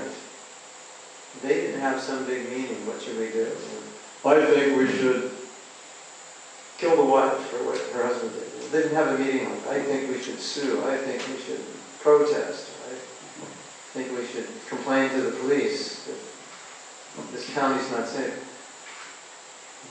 He said they immediately forgave, and it wasn't a decision they had to make, because that's who they were. That's the kind of people they were. They lived that. In other words, what they believed is what they lived. Now, I want to ask you a question. This is going to shake you up a little bit. Are you ready to be shaken? Just imagine you made a list of everything you believed. Krishna's God, I'm His servant, I'm chanting Hare Krishna is the most important thing, Prabhupada's books are my precious jewel, devotional service is my life and soul, devotees are wonderful, they're my saviors, my guru is this, the temple is this, everything you believe, right?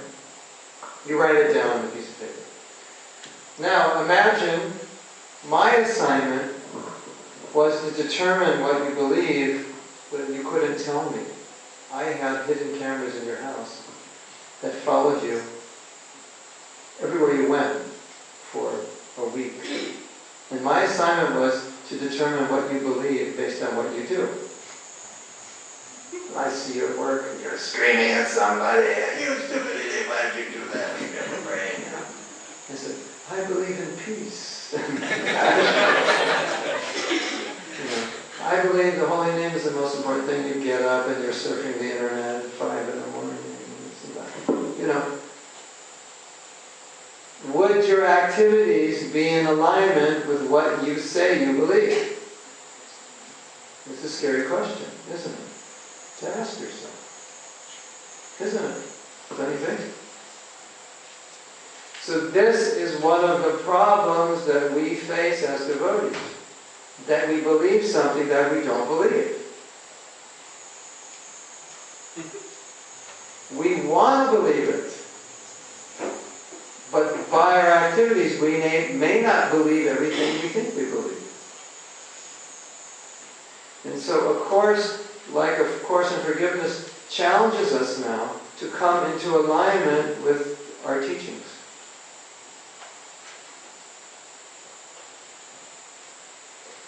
What did Prabhupada say? You know that quote? The first quality of the tapasvi, the one advancing in Krishna consciousness, is to forgive. First quality. Lord Brahma says, I achieve my position through forgiveness. You know any others?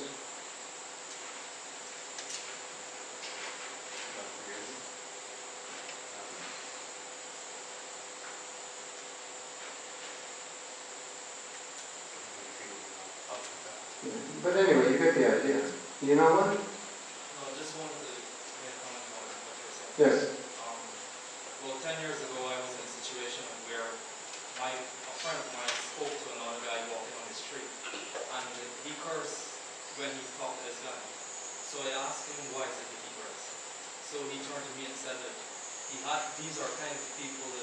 relate to them according to the way that they can understand.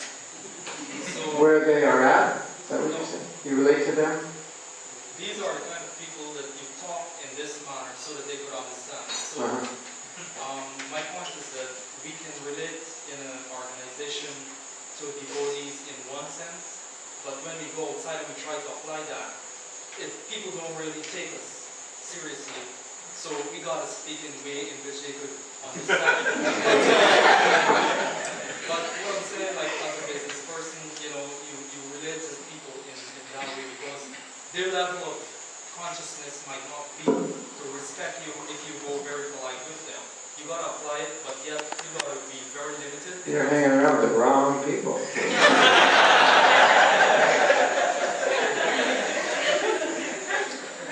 I understand what you're saying, but we also want to change them. But it's a hard task. It takes like a lifetime. Maybe, yeah, you have to avoid those people as best you can. So what if your means of Livelihood is to hang out with these people.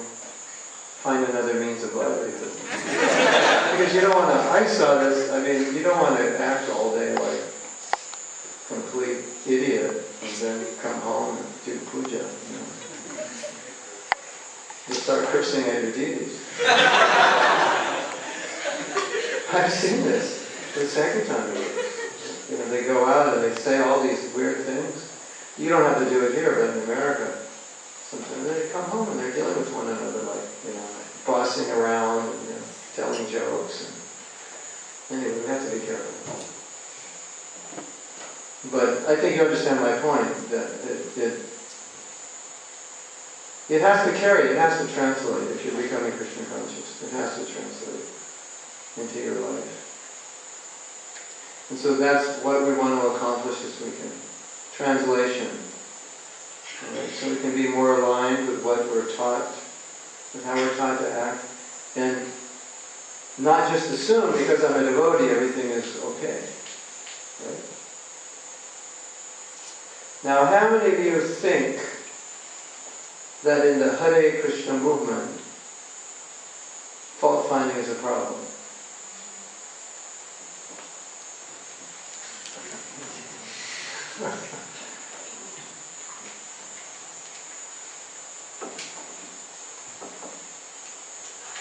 Huge problem.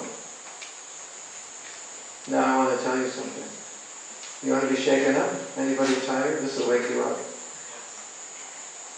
Shastra says devotees don't fault find. Have any devotees here tonight?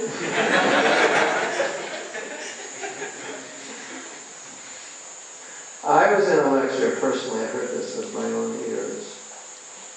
Prabhupada said, if you're envious, if you're jealous, you're not in the spiritual world, you're in the material world. He said, an envious person is not a devotee. You have a verse for us? Imam tute, what is it? Imam tute guyatamam prabhaksham yana suyave. And I will explain to you this more confidential knowledge because you are not envious. Krishna told that to Arjuna at the beginning of the 9th chapter of Bhagavad Gita. And of course, the beginning of the Bhagavatam. The beginning of the Bhagavatam says that this Bhagavatam is meant for those that are paramonivat sranam satam. Those who are not envious or critical of others. They can understand this Bhagavatam. So I'm on a mission. You want to hear my mission? It's to create a culture which is the opposite of envy. What's the culture which is the opposite of envy? Who could imagine? What would that be? The culture of what? Non-envious. I need another word. Service. What else? Well-wisher, yes. Tolerance. Love, compassion. And another word that starts with an A. Appreciation. Because isn't appreciation pretty much contrary to fault finding? pretty much the opposite end. When we appreciate, when we serve, when we show compassion and love, all the things you said, our consciousness is way up here, and if it was down here, it brings it way up there just by doing it. And if your consciousness is up here and you fall for it, it just comes way down, real fast. Have you ever noticed that? And have you noticed that? If you want to do an experiment, just pick somebody and fault find them for about 20 minutes tonight. See how you feel. No, I don't recommend that. I've done it before. I can tell you how you feel. Tomorrow your rounds will be terrible. You won't even be able to control your mind. That's how you feel. Tonight, go home and appreciate somebody. Say something nice. Pick a person you don't like. Of course, you're devoted. I can't imagine there's somebody you don't like. But they might be living in your house. They might be local. But sometimes you don't like. And say something nice. It immediately change your consciousness. Do you realize one of the most difficult things is to say something nice to your husband or wife? Isn't it? Just to say something nice. Oh, honey, you're so nice. Want to hear a joke? We tell jokes in the temple. The husband tells the wife, she says, honey, I love you so much. I would die for you. She says, yeah, you always say that, but you never do.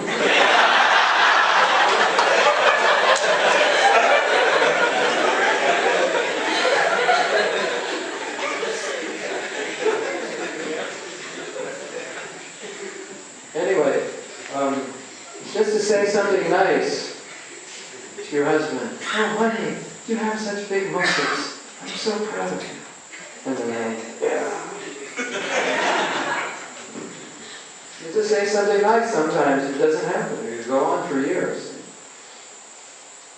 So to create a culture, we come from a culture of putting people down. We've done it since we were 5 years old, right? And to come into a Vaishnava culture, we want to change the culture. We want to leave at the door what does not help us. And so this workshop is an attempt to do that. Can we do it? Yes. Can we change the culture? Yes. To something better? If we don't, what do we have? Deconstructing.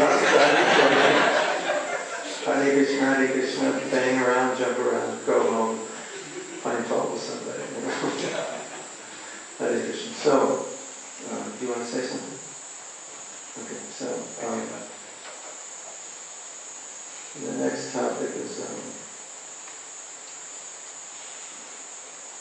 let's see. All right, let me read something to you. So, before the workshop, you know what channeling is? Have you ever heard of channeling? Channeling is like when some beings speak to you, and then you speak. It's called channeling. So, I got channeled by the demigods. Right when I was just walking over. And, no, before I was walking over, so I typed it down. You believe that, right? So this is what they said. They said, well, tell this to the people in your forgiveness workshop. So I said, okay, I'll tell them. Forgiveness is a repulsive subject for you earthlings. For to forgive means giving up your well-guarded savings of abuse stories, how you were hurt, injustices. Hold on to. You have stories? Any of you have stories about how you were hurt? Injustices, losses, unhealed wounds, grudges, old insults, and betrayals. Why is it that you want to save these things? We walk around with this suitcase, we take it. Hey Prabhu, check this out. He did this, she did that, this happened 20 years ago. I was on book distribution, my temple president, We walk around with a big suitcase. Why? Is that you want to save these things. You must find them useful. This savings account of all the bad things that have happened or been done to you is used to justify your blame and anger. It also justifies the favorite mottos of your earthlings. Quote, "It wasn't my fault.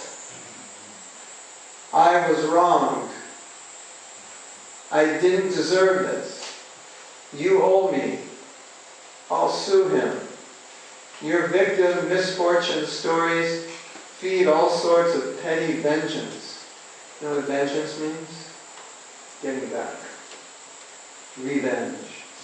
And rationalize your self-pity. Anytime one of you earthlings turns into a rapist, serial killer, terrorist, or some other kind of mad criminal, it's fairly certain that your victim misfortune account is overflowing. You understand? If somebody does something like that, they feel like, I was wrong, so I have a right to kill somebody. Let's blow up some buildings. I mean, look at how the Americans deal with this. Let's blow up their buildings. Let's blow up their embassies. Let's blow up their ships. Right? They deserve it. Whenever one of you grows smart enough to suggest forgiveness, the rest of you team up against him. You know, if you buy into his ideas, you'll be bankrupt. He will threaten all of you how I've suffered stories. How cruel and foolish could he be to ask you to take responsibility?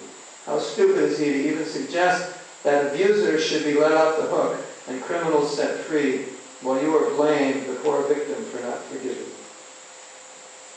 Okay, here's the best part. Are you listening? You watch movies? They have movies in Guyana? They're not illegal here? Can you download them on your... You can download them on Net. You have Netflix here or some way you download videos? Not yet. Now I'm giving someone an idea for a business. In America, they don't even buy videos anymore. You just download them. Okay. Your culture...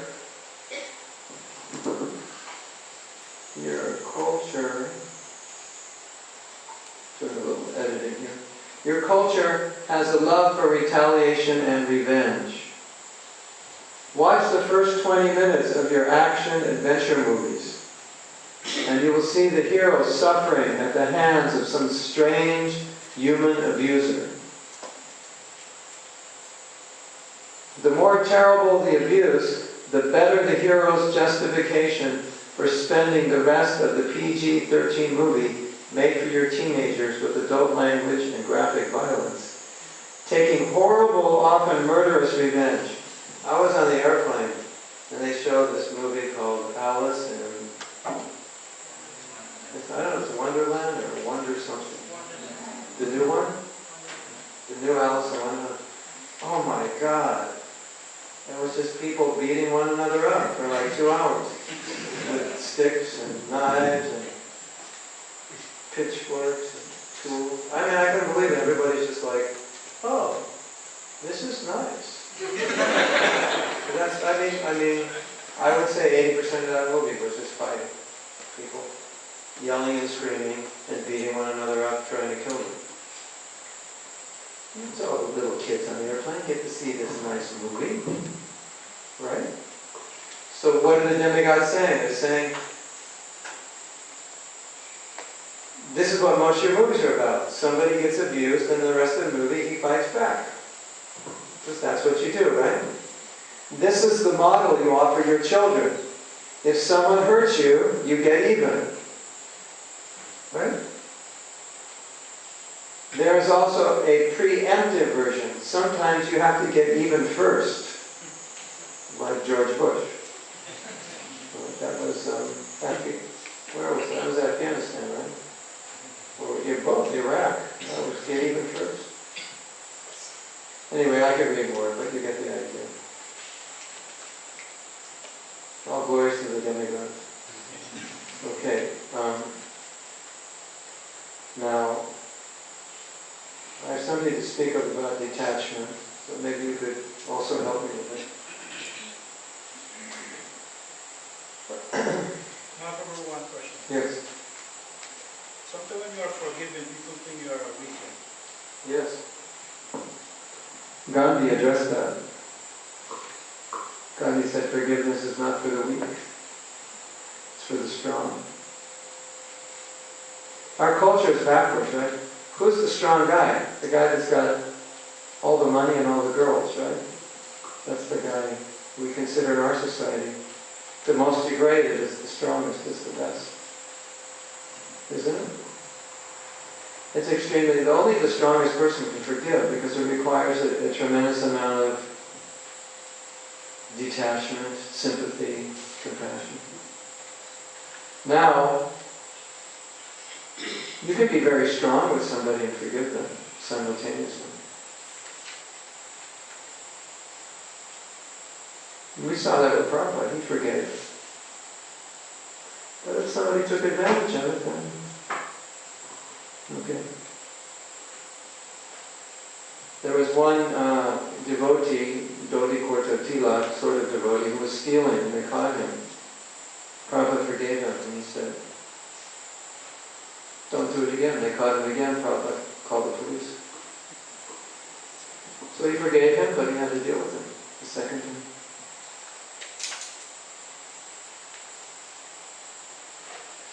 Gandhi said, if we follow the maxim, an eye for an eye and a tooth for a tooth, everyone will be blind and toothless.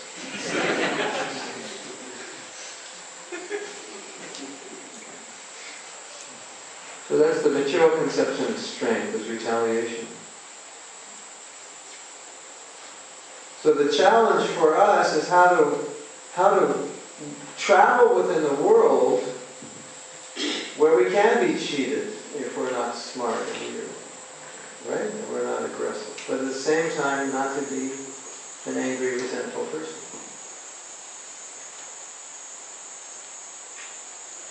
Okay, I'll tell you something.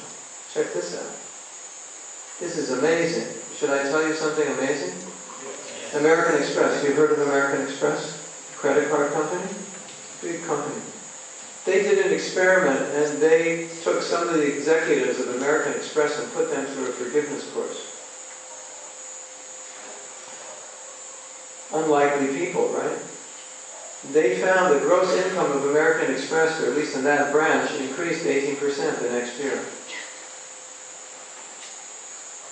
Why do you think that is? Because they weren't focused on bringing people down, fault finding, getting back. They were focused positively and productively because that was gone. So even from the material point of view, it's productive. Now, should I scare you a little more?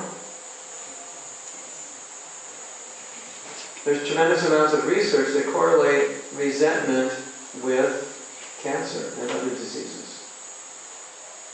And the reason is because they explain stress weakens the immune system. And when the immune system becomes extremely weak, did you know everybody has cancer cells? Is that right, Marge? Everyone has cancer cells in the body. It's part, it's natural. When the immune system gets weak, then the cancer cells grow.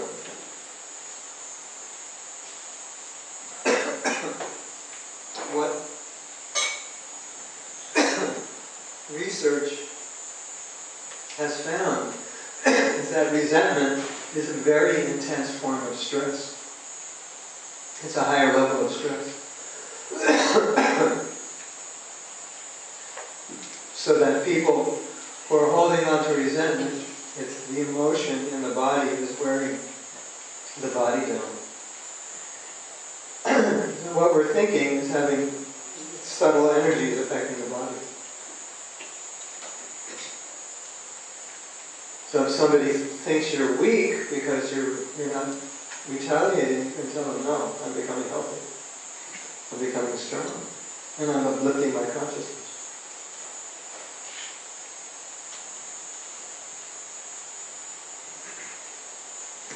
That's how we're supposed to think as devotees, right? You want to say something?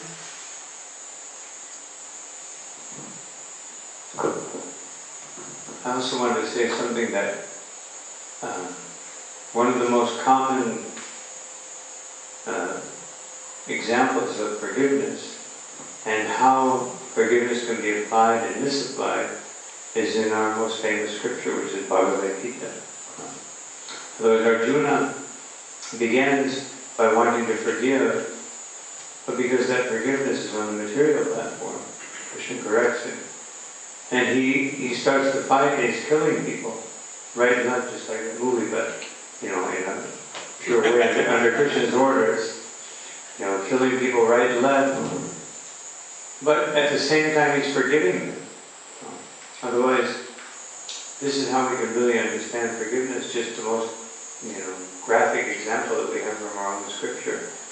That Arjuna didn't want to fight. Srila Prabhupada says again and again that, of course, there was an element of material compassion, but also it is a very common and unique and special and one of the most important qualities of a devotee, that they immediately forgive. And Arjuna, he fought, but immediately after the battle, he, and even more than him, Yudhishthira, they felt forgiveness, not only forgiveness, but sad that this had to happen. Had to happen this way. So, I want to discuss this a little more, but I'm going to look into it, a verse from the Srimad Bhagavatam, 11th canto, to illustrate this point a little more. I want to go a little more deeper into this, but it's something I wanted to bring out at this point, because you were saying how important it is that not only we have to understand forgiveness, but how to apply it. And one of the most important ways of applying forgiveness, we discussed this briefly the other day, is when you forgive yourself. We have to forgive ourselves, and we'll go more deeply into that, but you can't get carried away. And the same with Arjuna. So Bhagavad Gita also illustrates this point all through the Gita. It starts with forgiveness, but based on sense gratification, based on false compassion, material compassion, based on fear of sinful reactions. So forgiveness, it also, for it to be spiritual, to raise us, as Mahatma said, to the mode of goodness or beyond, to raise us beyond, to come to the transcendental position, it has to be properly applied. So it's not only an important element, but it's also, we have to know how to apply it properly. And that's a very, very important and unique aspect of forgiveness. Yes? Can we please everyone?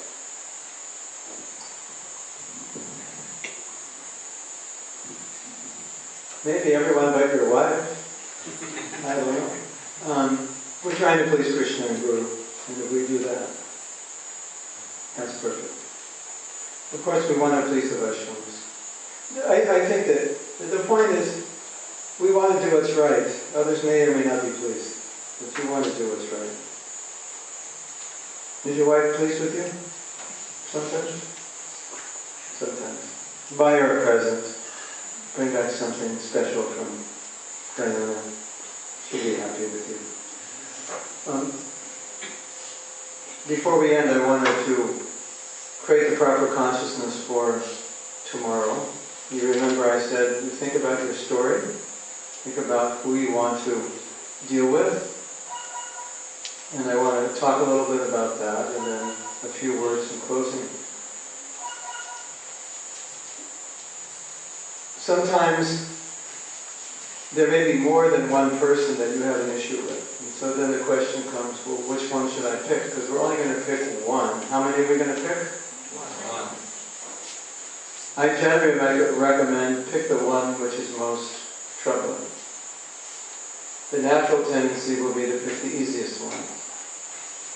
But what you will find, if you pick the one that's most troubling, the easier ones will tend to just fall away. And in this environment, you will have the most support for doing that. You're going to learn how to forgive, and then when you go home, you'll know the process, but it's going to be easier here, because you'll have this whole group, and you're going to hear the realizations of others, you're going to get the opportunity to share with a partner. So if you're thinking, maybe this, maybe this, maybe this, I recommend you take the one which is most difficult. Unless it's so difficult that you think you just won't be able to talk about it. It's just every time you start to talk about it, you'll just break down and you won't be able to deal with it. Then this may not be the place.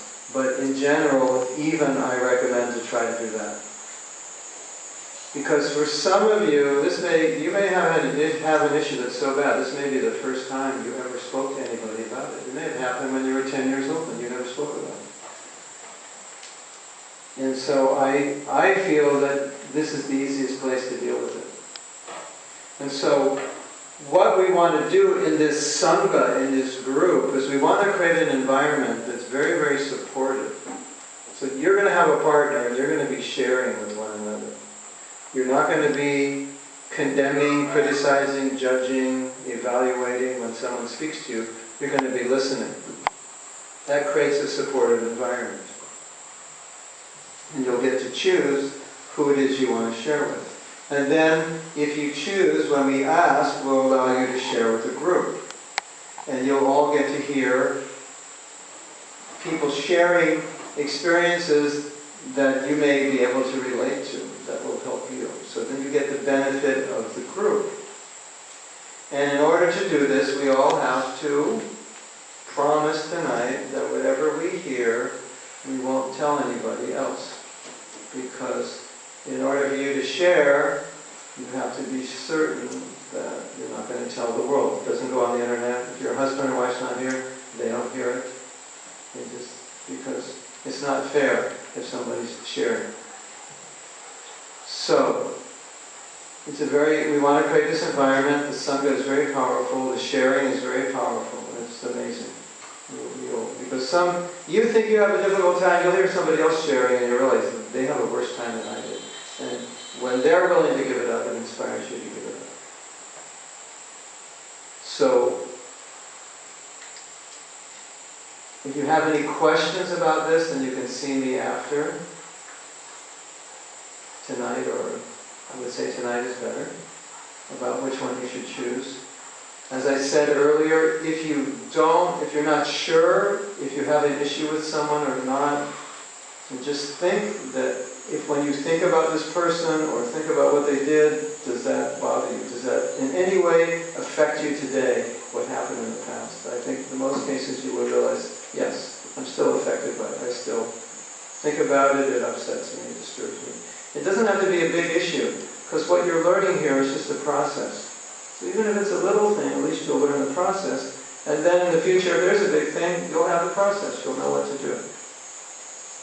Then we said, maybe you want to do it on yourself. You just say, oh, I don't have anybody to forgive, but I did something so bad that I can't forgive myself.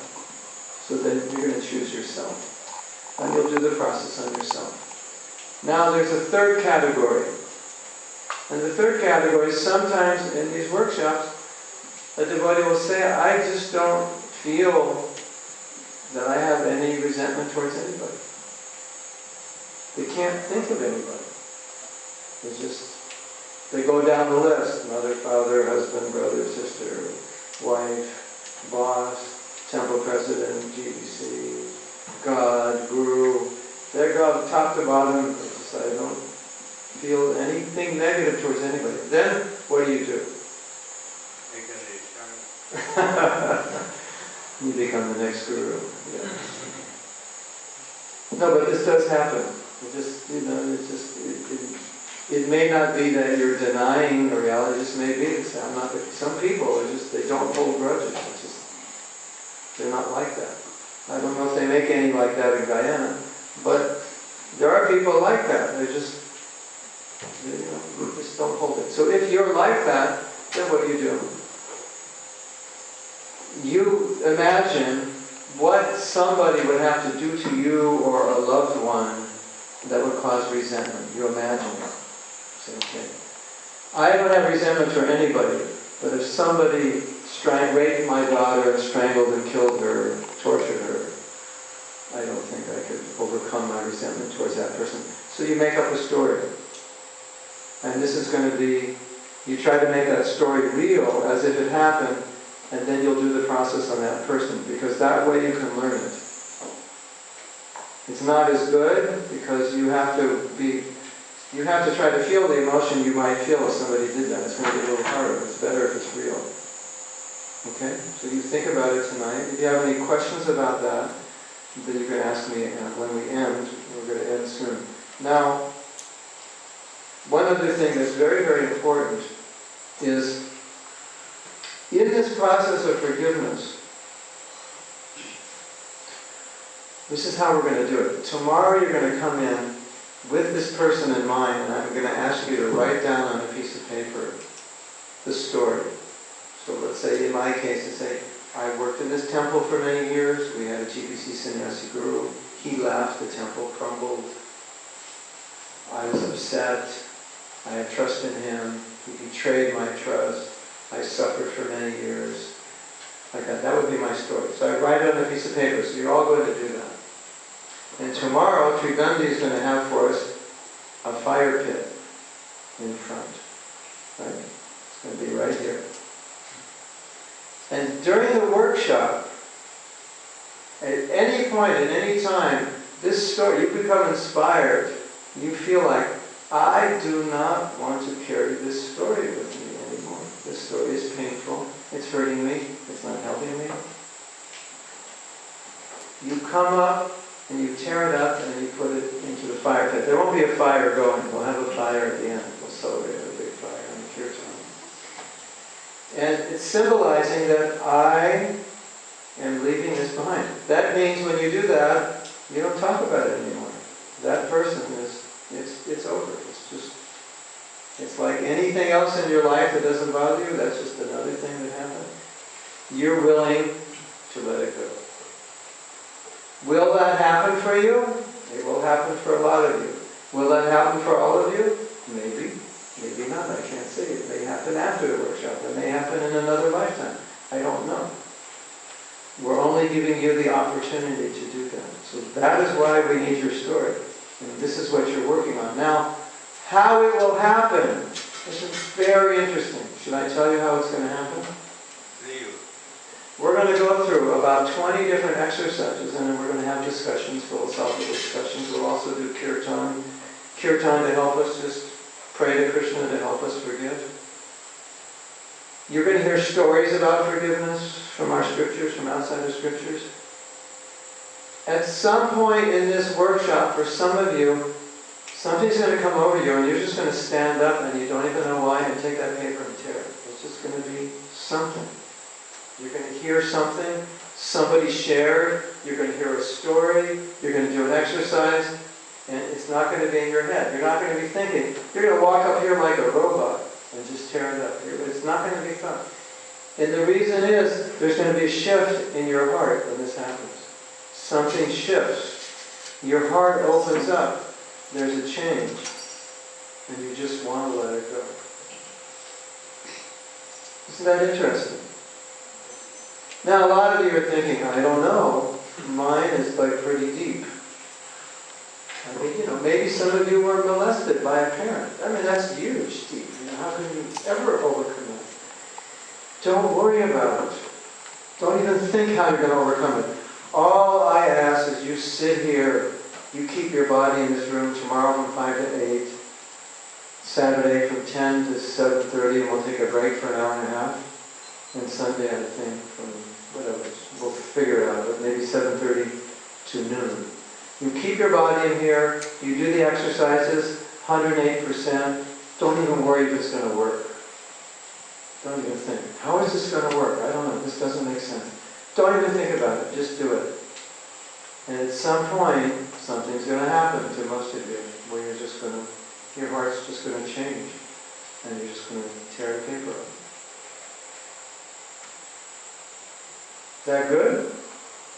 Yes. See, you're doubting whether it's going to happen. Okay, now this is what I have to say about that. I have this to say about that. I was doing a workshop once, and Krishna gave me a realization by seeing the face of one devotee with sari chori tilak kanta. I was saying something, I don't know what it is, and I looked at her face and I said, this devotee would not let her resentment go, even if God came and said, I'm willing to take it out of your heart, I'll just put my hand in your heart and take it out. She would hold on to it. Krishna just spoke to me. It was like, I knew that was her problem. And that's probably a problem for some of you now. Say, I don't even know if I let go of Krishna or willing to take it. Why? Because resentment is a tool with which, it's a weapon we use to punish. And we think, that person deserves my resentment. He does not deserve my forgiveness. I will not let it go, even if God came and pulled it out of my heart. If that's where we're at, there's nothing I can do to help you. Because you won't let it go. I mean, I'm not God. You know. So you have to be willing. You have to be willing to let it go. That's called vairagya, detachment. It's a different kind of detachment. You have to be willing to let the processes work. Don't fight it. Don't say, this person does not deserve my forgiveness. It is your service. It is your duty to forgive. That's what it means to be a devotee. And if Krishna is starting to pull it, if it's starting to go, don't hold on. Let it go. And I know that's going to be difficult for some of you. But that's my question to you. If Krishna came and was willing to pull it out of your heart, would you hold on? Because if you do, Atirna Krishna Paratasvatova, nobody can help you. Not even God. So keep that in mind. That's the mood we want to come tomorrow. A willingness. If you just let me work with you, if you're willing, when it starts to fall out, to let it come out, I can guarantee you, for most of you, it's going to come out. And for the rest of you, it's going to be pretty loose. And it may fall out in a few days. I just pray you don't glue it back in. For some of you, the resentment is super glued. You have super glue in this country? You know, for some of you, the resentment is super glued. And it's going to take longer. Some don't let go until the end of the workshop. Some think about it at the end of the workshop. Maybe they will do. Some let go the first few hours after they write their story. Some write the story and tear it up immediately. They don't even want to, it's so bad, they just let it go right away.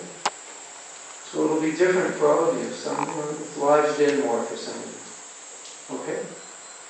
So I look forward to seeing every single one of you brave soldiers come tomorrow. And I can guarantee you that no matter how difficult it is, no matter how difficult you feel it is, because this is my experience from doing these workshops many, many times, on Sunday when it's over, you're going to feel light as a feather, and you'll be dancing around the fire in ecstasy. That's my promise. Is that okay? You like that? Yeah. It's going to be wonderful. Okay, so we'll see you tomorrow. Thank you very much. Srila Prabhupada ki jai. Yes.